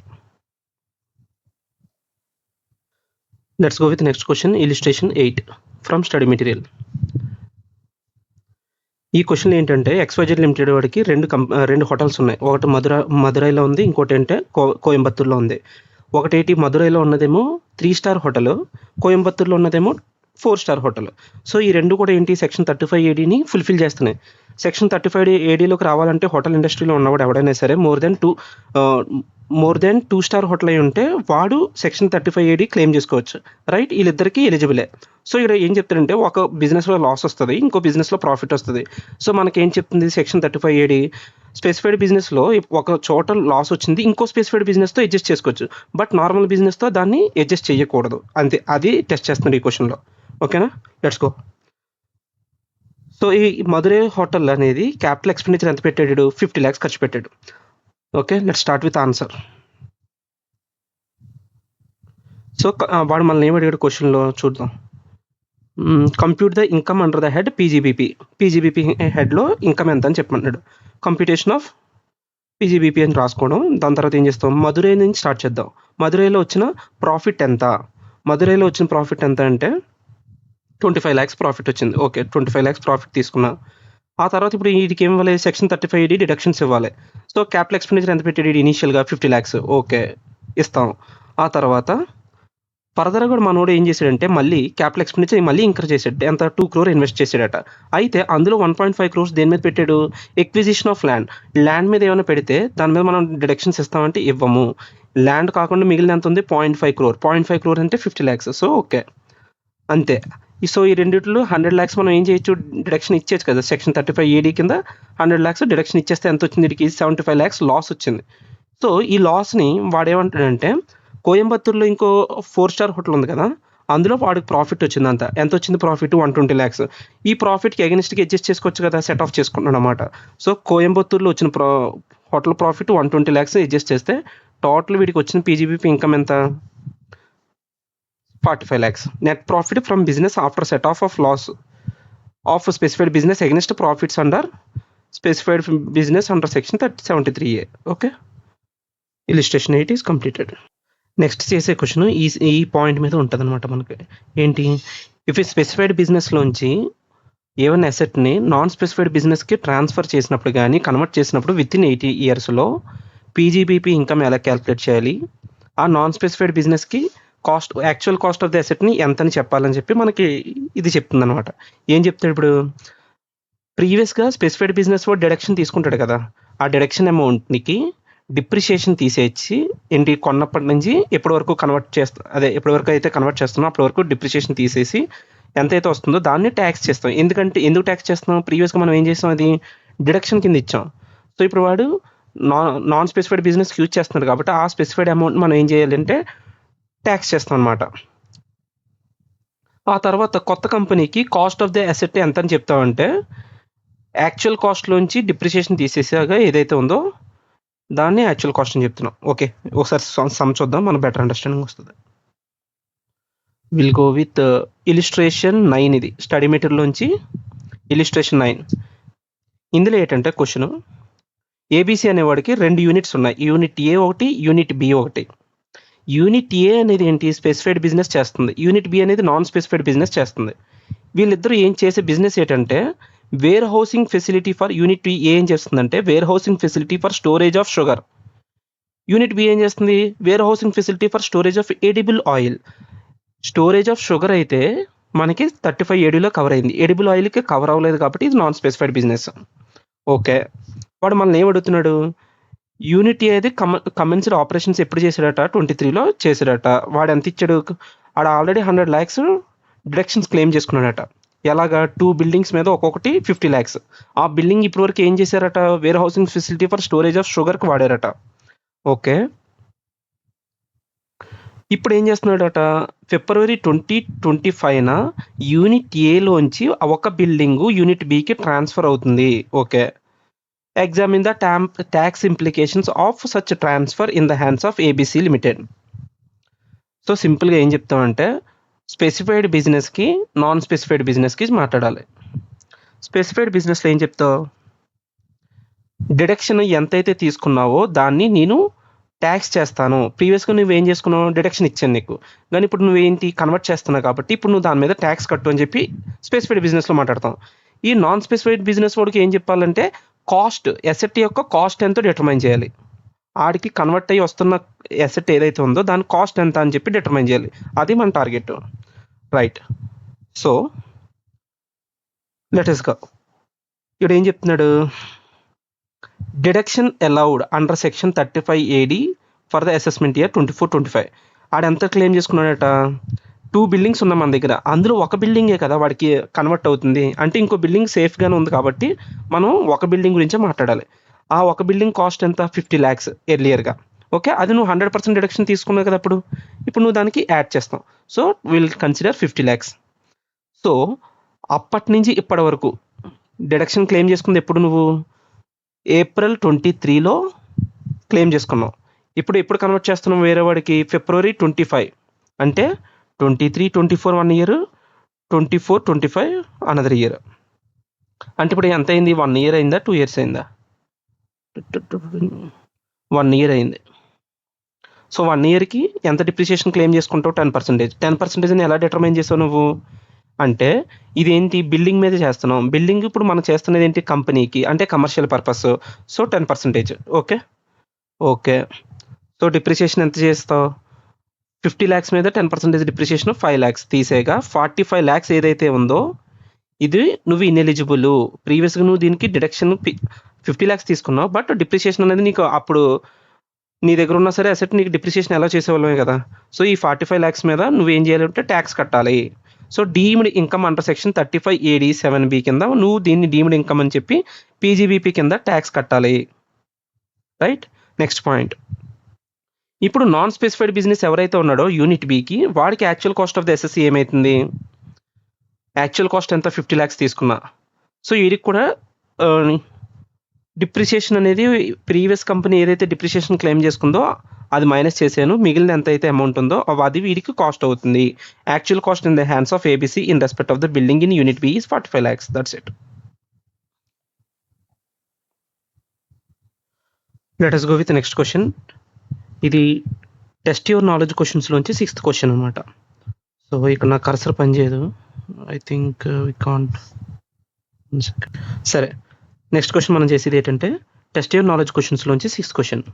ఈ క్వశ్చన్ అంతా మనం చెయ్యం. Only section 35 AD related point ఏదైతే ఉందో అది ఒకటే డిస్కస్ చేసుకోవచ్చు. ఇది నార్మల్గా ఏమి ఇచ్చాడంటే ఒక ట్రేడింగ్ అకౌంట్ పిఎన్ఎల్ అకౌంట్ ఇచ్చి కొన్ని అడ్జస్ట్మెంట్స్ పాయింట్స్ ఇచ్చి వాడు ఏమడుగుతున్నాడు వాళ్ళని, వాడు ఏమడిగాడు? Compute the income chargeable to tax of Ping PGBP కింద ఇన్కమ్ క్యాలిక్యులేట్ చేయండి అని చెప్పి అడుగుతున్నాడు. సో మనకు కావాల్సిన పాయింట్స్ ఏమున్నాయంటే ఇక్కడ పాయింట్ నెంబర్ 8 మనకు పాయింట్ కావాల్సిన ఇంపార్టెంట్ పాయింట్. చూడు point 8. The company has made an investment of 25 lakhs on the construction of warehouse in rural area for the purpose of storage of agricultural produce. Agricultural produce కోసం warehouse construct చేస్తే అదేమవుద్ది? 35 ADA కదా. Yes. This was made available for use. Okay. The income from this activity is credited in the P and L account under the head wear housing charges. Wear housing charges అని చెప్పి పిఎండ్ఎల్లో credit చేశారట. అంటే income కింద చూపించాడు. మనకు తెలిసింది ఏంటి? ప్రొవిజన్ ఏం చెప్తుందంటే సెక్షన్ 35 ఏడీ కింద ఏదైతే ఇన్కమ్ ఉన్నా ఎక్స్పెన్సెస్ ఉన్నా అదంతా సెపరేట్గా చేయాలి. నార్మల్ బిజినెస్లో కలపకూడదు. అది ఇన్కమ్ ఫ్రమ్ స్పెసిఫైడ్ బిజినెస్ అని చెప్పి సెపరేట్గా చేయాలి. సో ఇదేం చేయాలి మనం ఆన్సర్లో? ప్రాఫిట్స్లోంచి అసలు ఇది ప్రాఫిట్లో ఇంక్లూడ్ అవ్వకూడదు. సో వాడు ఇంక్లూడ్ చేశాడు. మనం ఏం చేయాలి? తీసేయాలి. We have to reduce. Right?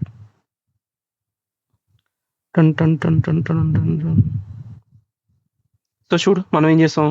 Specified business నుంచి వచ్చిన ఇది చూడు ఆన్సర్. పీజీబీపీ ఇన్కమ్ ఏదైతే లెస్ చేయాలి ఏది యాడ్ చేయాలో అది చేస్తున్నాడు. మనం ఏం చేస్తాం అంటే ఈ ఇన్కమ్ ఇందులో ఉండకూడదు కాబట్టి మైనస్ చేస్తున్నాం టోటల్ ఇన్కమ్ నుంచి. ఓకే. ఇన్కమ్ ఫ్రమ్ ఈడు ఏం చేశాడు? ఇందులో ఒక సబ్ హెడ్డింగ్ పెట్టుకొని specified income from specified business అని చెప్పాడు. ఇక్కడ పెట్టుకోవచ్చు కదా. ఇన్కమ్ ఫ్రమ్ స్పెసిఫైడ్ బిజినెస్ ఎంత వచ్చింది? 15 lakhs.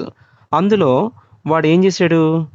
25 lakhs అనేది వేర్ హౌస్ స్టోరేజ్ కోసం కన్స్ట్రక్షన్ కోసం ఖర్చు పెట్టాడు. అంటే అది ఎలిజిబుల్ క్యాపెక్సే కదా.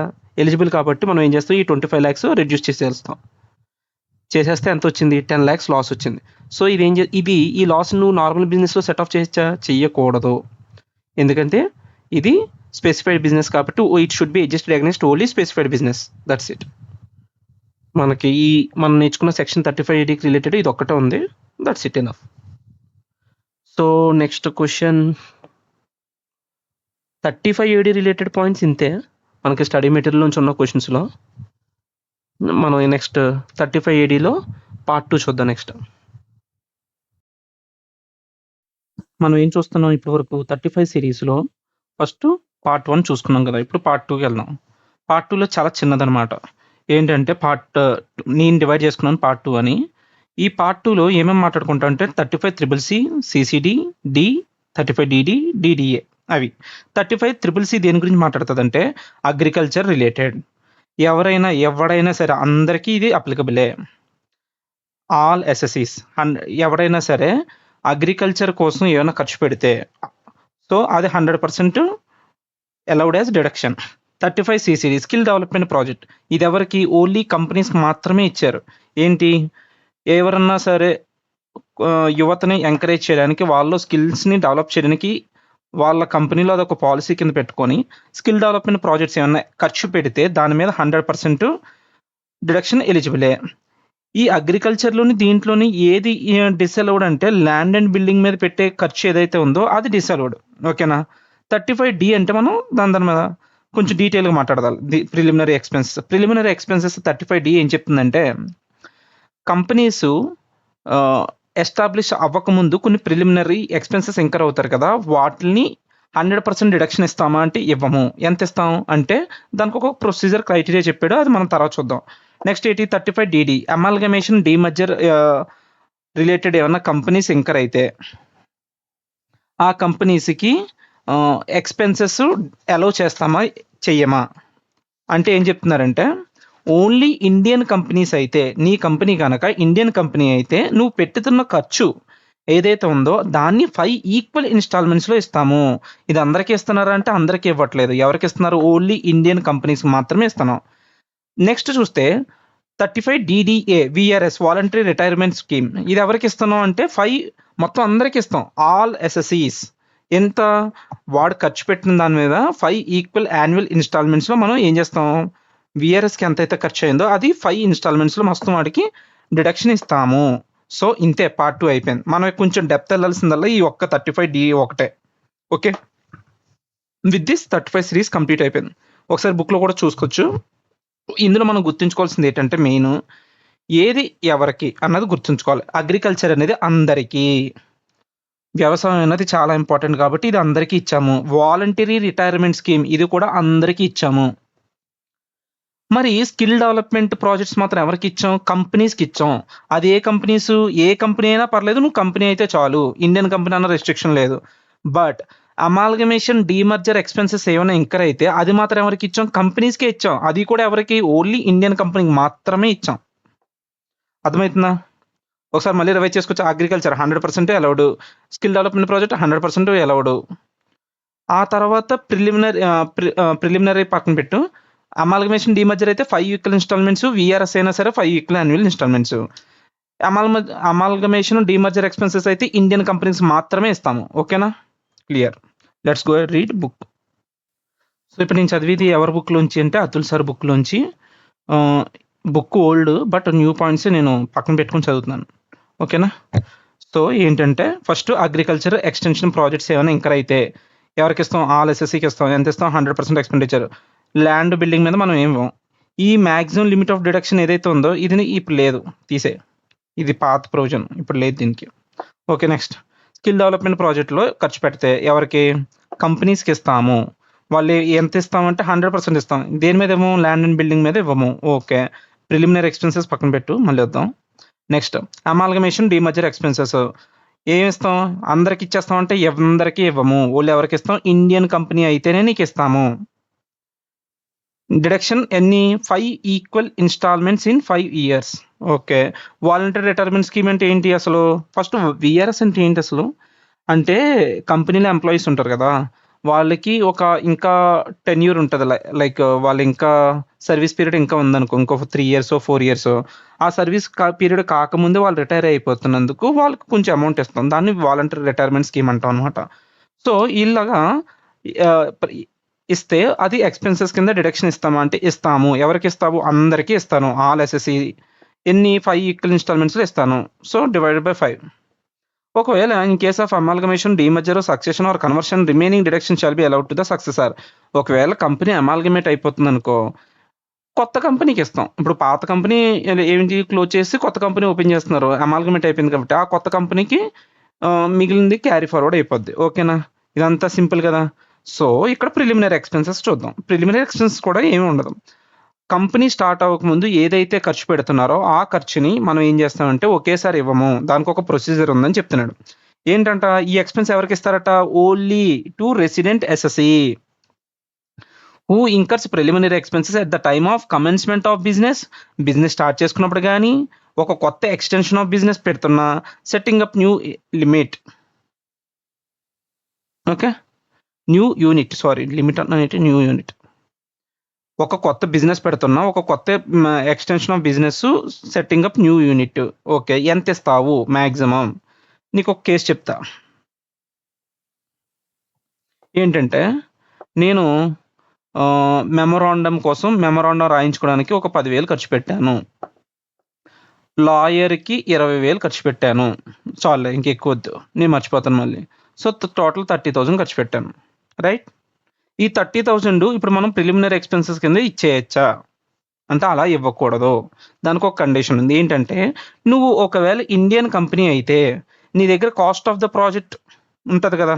అసలు కాస్ట్ ఆఫ్ ద ప్రాజెక్ట్ అంటే ఏంటంట? Amount invested in fixed assets of new business extension or new unit. ఈ కొత్త యూనిట్ ఏదైతే అనుకున్నామో దాంట్లో పెడుతున్న ఫిక్స్డ్ అసెట్స్ ఉంటాయి కదా! ఆ ఫిక్స్డ్ అసెట్స్ మీద తీసుకో. అదొకటి గుర్తుంచుకో. నెక్స్ట్ క్యాపిటల్ ఎంప్లాయిడ్ అంటే ఏమొస్తదట? Share capital, debentures, long term borrowings వస్తాయట. ఇవంటే బ్యాలెన్స్ షీట్ యేసుకుందాం. లయబిలిటీ సైడ్ ఏముంటాయి? షేర్ క్యాపిటల్ ఉంటది. డిబెంచర్స్ ఉంటాయి. లాంగ్ టర్మ్ బారోయింగ్స్ ఉంటాయి. ఇయన్నిటిలో కూడా కన్సిడర్ చేయండి. బట్ ఏది కన్సిడర్ చేయొద్దంటున్నాడు ఇక్కడ ఇంకా ఏముంటాయి? రిజర్వ్స్ అండ్ సర్ప్లస్ ఉంటాయి. షేర్ ప్రీమియం కూడా ఉంటుంది. అంతే గదా! షేర్ క్యాపిటల్ తర్వాత ఏముంటది? రిజర్వ్స్ అండ్ సర్ప్లస్ ఉంటది. రిజర్వ్స్ అండ్ సర్ప్లస్ ఉంటది. ఇంకోటేంటి షేర్ ప్రీమియం ఉంటది. అది ఇంక్లూడ్ చేయకండి. It should not be included. అది. ఆ తర్వాత ఇప్పుడు ఏదైతే ఇప్పుడు ఇక్కడ షేర్ క్యాపిటల్ ఒక 5,000 వచ్చిందనుకో. కాస్ట్ ఆఫ్ ద ప్రాజెక్ట్ ఎంతొచ్చింది? ఒక 10,000 వచ్చిందనుకో. ఇప్పుడేం చెప్తుంది ప్రొవిజన్? నీ కంపెనీ గనక ఇండియన్ కంపెనీ అయితే నువ్వేం డిటర్మైన్ చేయాలి అప్పుడు? కాస్ట్ ఆఫ్ ద ప్రాజెక్ట్‌ని డిటర్మైన్ చేయాలి. క్యాపిటల్ ఎంప్లాయిడ్‌ని డిటర్మైన్ చెయ్యి. ఆ రెండిట్లో ఏది పెద్దది? Which ever is higher. అంటే ఎంత ఇక్కడ? 10,000 ఈస్ ద హయ్యర్. రైట్? ఆ 10,000 మీద 5% తీసుకో. ఏంటది? డిడక్షన్. ఓకే. ఇప్పుడు 10,000 మీద 5,000 అంటే 5% అంటే ఎంతొచ్చింది? Into 5% gives me ₹500. Okay. Okay. అయితే డిడక్షన్ ఇప్పుడు నేను ₹500 ఇస్తానా? అంటే నువ్వు ఎంత క్లెయిమ్ చేసుకున్నావు ఎక్స్‌పెన్సెస్ కింద? 30,000 క్లెయిమ్ చేసుకున్నావు. So, 30,000 or 500 whichever is lower will be allowed as deduction. అది కూడా ఎలాగా? In 5 equal instalments in 5 years. ఒకవేళ అమాల్గమేషన్, డీమెర్జర్ ఏమైనా జరిగితే మిగిలిన బ్యాలెన్సు కొత్త కంపెనీకి ట్రాన్స్‌ఫర్ అవుతుంది. అంతే అయిపోయింది. ఒకవేళ నువ్వు గనక ఇండియన్ కంపెనీ కాదు, కంపెనీ అనుకో, అదర్ రెసిడెంట్ ఎస్ఎస్‌సి అయితే అప్పుడు ఇంక క్యాపిటల్ ఎంప్లాయిడ్ అన్న పాయింట్ ఉండదు. కాస్ట్ ఆఫ్ ద ప్రాజెక్ట్ మీద 5% తీసుకోండి. ఇప్పుడు నేను కొన్ని క్వెషన్స్ అడుగుతాను. ఏంటి క్వెషన్స్ అంటే, ఇప్పుడు కంపెనీ ఏం చేసిందంటే ఏమన్నా ఖర్చు పెట్టాలంటే ఏం చేస్తది? అప్రూవ్ చేయాలి కంపెనీ. సో, ఇప్పుడు లాయర్‌కి పలానా అమౌంట్ పే చేస్తానంటే కంపెనీ అప్రూవ్ చేయాలి గదా! ఇప్పుడు ఫర్ ఎగ్జాంపుల్ ఒక పర్టిక్యులర్ ఎక్స్‌పెన్స్ అనేది లాయర్ కంపెనీ అప్రూవ్ చేయలేదు అని క్వెషన్‌లో ఇస్తాడు మనకి. ఇప్పుడు దీని మీద మనం ప్రిలిమినరీ ఎక్స్‌పెన్సెస్ ఖర్చుల్లో ఇది అన్‌అప్రూవ్డ్ అమౌంట్‌ని తీసుకోవచ్చా? తీసుకోకూడదా? ఫర్ ఎగ్జాంపుల్ ఇక్కడ మనం మాట్లాడుకున్నది ఏంటి? మెమోరాండం క్లాజ్ కోసం 10,000 ఖర్చు పెట్టాం. లాయర్‌కి ఒక 20,000 ఖర్చు పెట్టాం. ఈ లాయర్ అనేవాడు కంపెనీ అప్రూవ్ చేయలేదు. సో, ఈ ఖర్చులు మనం కన్సిడర్ చేయొచ్చా అంటే కన్సిడర్ చెయ్యకూడదు. అది ఇంపార్టెంట్ పాయింట్ ఇక్కడ. రైట్? అంతే. ఇక్కడితో ఈ కాన్సెప్ట్ అయిపోయింది. Will solve 2 questions. ఓకే. మనం ఇంతసేపు డిస్కస్ చేసుకున్న 35D పాయింట్ మీదే ఒక క్వెషన్ చూద్దాం. ఓకేనా? ఏంటంటే ఈ క్వెషను, ఇది యాక్చువల్లీ క్వెషన్ ఎక్కడిది? First question. ఈ క్వెషన్ నేను ఆరిష్ ఖాన్ మెటీరియల్‌లోంచి తీసుకున్న క్వెషను. 35D మీద నాకు ఎక్కడ క్వెషన్ కనిపించలేదు. ఒక క్వెషన్ చేస్తే మంచిదనిపించి నేను ఆరిష్ ఖాన్ సన్ మెటీరియల్‌లో క్వెషన్ తీసుకుంటున్నా. అసలు ఈ క్వెషన్‌లో ఏం అడుగుతున్నాడంటే మనల్ని, ఏదో కంపెనీ ఉందంటండి. ఆ కంపెనీ స్టార్ట్ చేశారు. స్టార్ట్ చేస్తే ఆళ్ళు కొన్ని ప్రిలిమినరీ ఎక్స్‌పెన్సెస్ ఇంకర్ అయ్యారు. ఎప్పుడు స్టార్ట్ చేశారట? మార్చ్ 14, 2024లో స్టార్ట్ చేశారు. ఓకే. అంతకుముందు ఇయర్‌లో ఆడు ఖర్చు పెట్టిన ఖర్చులన్నీ ఇచ్చాడు. మనకేం కావాలి? Determine the amount deductible under section 35D for the assessment year 23, 24 అంటే 23, 24 అంటే ఇప్పుడు 31 మార్చ్ 2024కి అడుగుతున్నాడు. ఓకే. అంటే ఇప్పుడు 31 మార్చ్ 2024 అనేది టార్గెట్ చేసుకుందాం. వాడు మనల్ని 35Dలో నువ్వెంత క్లెయిమ్ చేసుకుంటావు ఎక్స్‌పెన్సెస్ అంటే, ఫస్ట్ ఏం చేస్తాం మనం? ఆడెంత ఖర్చు పెట్టాడు? సో, మనం ఏం చేయాలంటే ఆన్సరు మనకేం తెలుసు ప్రొవిజన్ అసలు 35D కింద ప్రిలిమినరీ ఎక్స్‌పెన్సెస్ ఏమైనా ఖర్చు పెడితే అది కూడా ఎవరు ఖర్చు పెట్టాలి? ఇండియన్ టు రెసిడెంట్ ఎస్ఎస్‌సి అయి ఉండాలి. XYZ limited. లిమిటెడ్ అనగానే ఇండియన్ కంపెనీ కాబట్టి ఇస్తాం. అయితే ఎంతివ్వాలి? ఎంతివ్వాలి అంటే ఎలా చేద్దాం ఆన్సర్‌ని? ఇదంతా పిన్ టు పిన్ చేయలేం మనం. టైం వేస్ట్ అయిపోద్ది. ఓకే. Let's go. మనం ఇప్పుడేంటంటే మనకి క్వెషన్‌లో వాడు డిఫరెంట్ ఎక్స్‌పెన్సెస్ అన్నీ ఇచ్చాడు. అందులో 100% ప్రతి ఖర్చు ప్రిలిమినరీ ఎక్స్‌పెన్సెస్ కింద ఇంత ఖర్చు పెట్టని చెప్పిన ప్రతి ఖర్చు కూడా మనం అప్రూవ్ చేసేస్తామా? ప్రిలిమినరీ ఎక్స్‌పెన్స్ కింద అన్నది ఫస్ట్ క్వెషన్ చేసుకోవాలి. నీకేం చెప్పాను? కంపెనీలో ఎవడన్నా సరే అన్‌అప్రూవ్డ్ ట్రాన్సాక్షన్స్ ఉంటే అది మనం ప్రిలిమినరీ ఎక్స్‌పెన్సెస్‌లో ఎలిజిబుల్ కాదది. ఓకే. అదొకటి బ్రెయిన్‌లో పెట్టుకో. Let's go. Registration for fees for incorporation okay. ఇస్తాను నేను. ప్రింటింగ్ ఎక్స్‌పెన్సెస్ మెమోరాండం ఖర్చులు ఇస్తాను. ఇవన్నీ గ్రీన్ కలర్‌లో పెట్టుకుందాం. ఓకే. ఇదేంటి గ్రీన్ మరి స్లో ఉంది. Okay. Legal charges for drafting the memorandum ఇస్తాను. Underwriting commission issue of shares ఇస్తాము. కాస్ట్ ఆఫ్ అడ్వర్టైజ్మెంట్ ఇస్తాము. అలౌడే. ప్రిలిమినరీ ఎక్స్‌పెన్సెస్ కాదా అన్నది నేను ఐడెంటిఫై చేస్తున్నా. Expenditure on the refund of the amount of over subscription of shares. Over subscribe అయినందుకు refund ఇస్తున్నాము. అది కూడా ప్రిలిమినరీ ఎక్స్‌పెన్సెస్ కింద ట్రీట్ చేయాలంటే ఇక్కడ మనం కొంచెం కన్‌ఫ్యూజ్ అయితాం. బట్ ఇది కూడా ఇస్తాం. నెక్స్ట్ ఏంటి? Besides the company has incurred the following expenses before commencement of business. Business start అవ్వకముందే కొన్ని ట్రాన్సాక్షన్ జరిగాయంట. ఇయన్నీ ఏంటి? బిజినెస్ స్టార్ట్ అయిన తర్వాత జరిగిన ఎక్స్‌పెన్సెస్ అవి. ఓకే. స్టార్ట్ అవ్వకముందు ఏం ఖర్చు పెట్టావన్నావు నువ్వు? అంటే ఫీజిబిలిటీ రిపోర్ట్ మీద ఎంత ఖర్చు పెట్టాడు? 97,000 ఇస్తాను. Preparation of project report. The work is undertaken by approved concern అట. నువ్వు అప్రూవ్డే కదా! తీసుకో పర్లేదు. Next expenditure on conducting market survey necessary for the business for the company.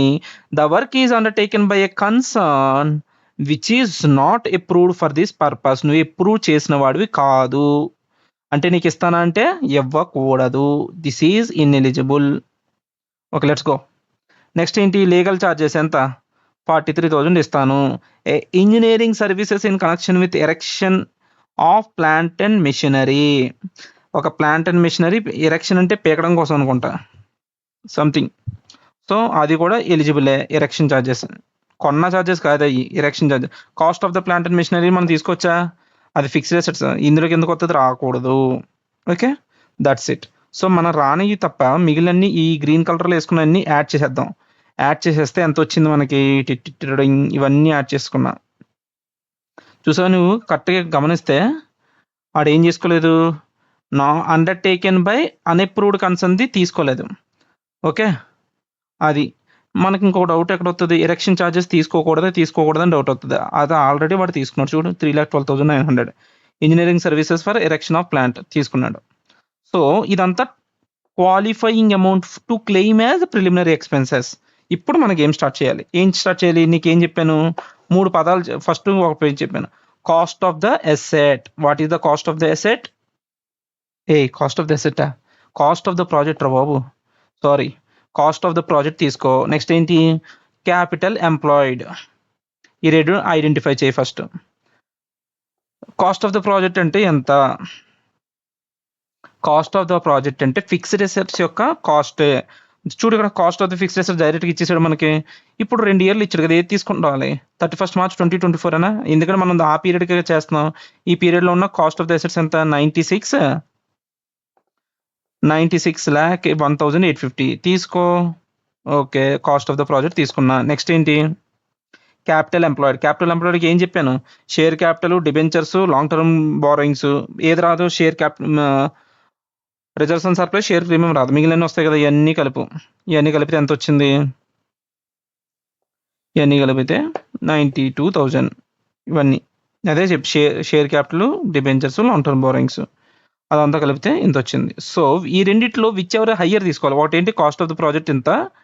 Next ఇది ఇంత. ఈ రెండిట్లో విచ్ ఎవర్ ఈజ్ హైయర్ అంటే 96 లాక్స్ ఏదైతే ఉందో ఇదే హయ్యర్. దీని మీద 5% తీసుకుంటాం. 5% తీసుకుంటే ఇంతొచ్చింది. ఇప్పుడు చెప్పాలి నువ్వు. ఇది ఇంట్రెస్టింగ్. ఏంటి? నీకు ఎలిజిబుల్ ఎంత ఇస్తాను నేను? ఇంతే ఇస్తా. అది కూడా ఒకసారి ఇస్తానంటే ఒకసారి ఇవ్వను. 5 ఇన్‌స్టాల్‌మెంట్స్‌లో ఇస్తాను. మరి నేను ఎంత ఖర్చు పెట్టావు నువ్వు? నువ్వెంత ఖర్చు పెట్టావంటే 9,27,500 ఖర్చు పెట్టావు. బట్ నీకు ఎంత ఇస్తాను నేను? 4,80,000 ఇస్తా. అది కూడా 100% ఇస్తాను. ఇప్పుడు ఎలా చూడాలి? ఈ రెండిట్లో whichever is lower? Qualifying amount or expenditure whichever is lower. అండ్‌నా ఏంది ఇదే ఇస్తా. అది కూడా 5 ఈక్వల్ ఇన్‌స్టాల్‌మెంట్స్‌లో డివైడెడ్ బై 5 కొడితే ఇంతొచ్చింది. ఓకే. దీనికి ఇక్కడ టాక్స్ సేవింగ్ ప్లాన్ ఒకటుంది. ఏంటట? ఇక్కడ ఎరెక్షన్ చార్జెస్ ఏదైతే ఉందో చూడు. ఏది? Engineering service for erection of plant and machinery. ఇది ఒకవేళ ప్లాంట్ అండ్ మెషినరీలో యాడ్ చేసుకున్నావు అనుకో నువ్వు, అక్కడ నువ్వు సెక్షన్ 32లో డిప్రిసియేషన్ క్లెయిమ్ చేసుకోవచ్చు. అదే చెప్తున్నాను. Which will be eligible for claiming depreciation under section 32. అప్పుడు నీకేమైతుంది? అక్కడ ఇప్పుడు ఈ 9,27,500 లోంచి ఏం పోతుంది? ఈ మైనస్ 3,12,900 పోద్ది. మిగిలింది అమౌంట్‌ని ఆర్ ఈ రెండిట్లో విచ్ ఎవర్ ఈజ్ లోవర్ ఇక్కడ క్లెయిమ్ చేసుకోవచ్చు. అదే చెప్తున్నాడు.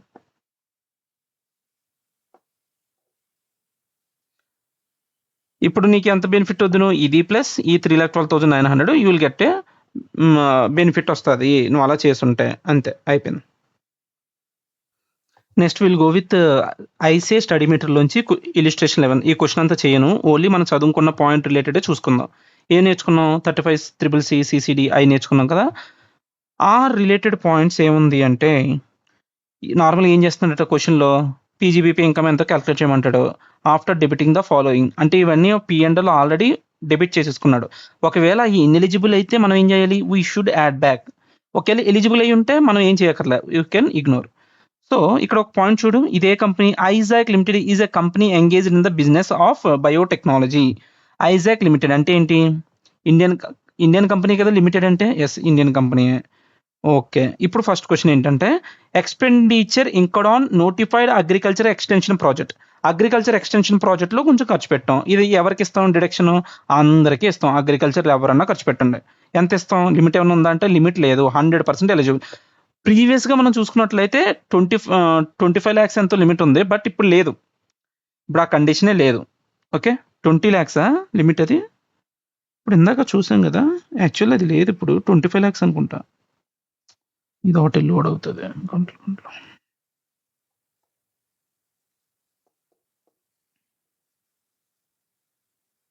చూడు. ప్రీవియస్‌గా 25 లాక్స్ బట్ ఇప్పుడు ఇది ఇన్ఎలిజిబుల్. ఇది ఇప్పుడు పనికిరాదు ఇది. ఓకే. జస్ట్ తీసేయి. ఓకే. ఈడెంత ఖర్చు పెట్టాడట? 25,50,000. సో, మనం 100% ఎలిజిబులే. ఏమి యాడ్ చేయాల్సిన అవసరం లేదు. ఎలిజిబుల్ అయితే మనం ఏమైనా రాసుకుంటే ఏమి రాయం. చూడు. ఎక్కడుంది? ఇదిగో చూడు. 100% notified agriculture extension project 100% eligible కాబట్టి మనం ఇంక మళ్ళీ యాడ్ చేయలేదు. నెక్స్ట్ పాయింట్ ఏంటి? స్కిల్ డెవలప్‌మెంట్ ప్రాజెక్ట్ ఎవరికిస్తాం ఇది? కంపెనీస్ మాత్రమే ఇస్తాము. ఇది కంపెనీయే కదా! ఓకే ఇస్తాం. బట్ దేని మీదేమో ల్యాండ్ మీద, బిల్డింగ్ మీద తప్ప మిగిలిన అన్నిట్ల మీద ఇస్తాం. So, purchase of land and building అనేది ineligible. We should add it back. Okay. Expenditure for skill development అయితే ఇది ఎలిజిబుల్ మళ్ళీ. ఓకే. అంటే ఇప్పుడు మనం ఏం చేయాలి? 40 లాక్స్‌ని యాడ్ బ్యాక్ చేయాలి. ఓకే. 40 లాక్స్‌ని యాడ్ బ్యాక్ చేయాలి. Why? Because you are ineligible. Right? Done. ఇంకేమైనా ఉందా ఇందులో మనకు నేర్చుకోవాల్సింది? అంతే. ఇంకా దీని రిలేటెడ్ ఇంకేం లేవు. డన్. సో, మనం 35 సీరీస్ కంప్లీట్ అయిపోయింది ఇక్కడితో. Thank you. Will go with next వేరే సెక్షన్‌తో వెళ్దాం. Thank you.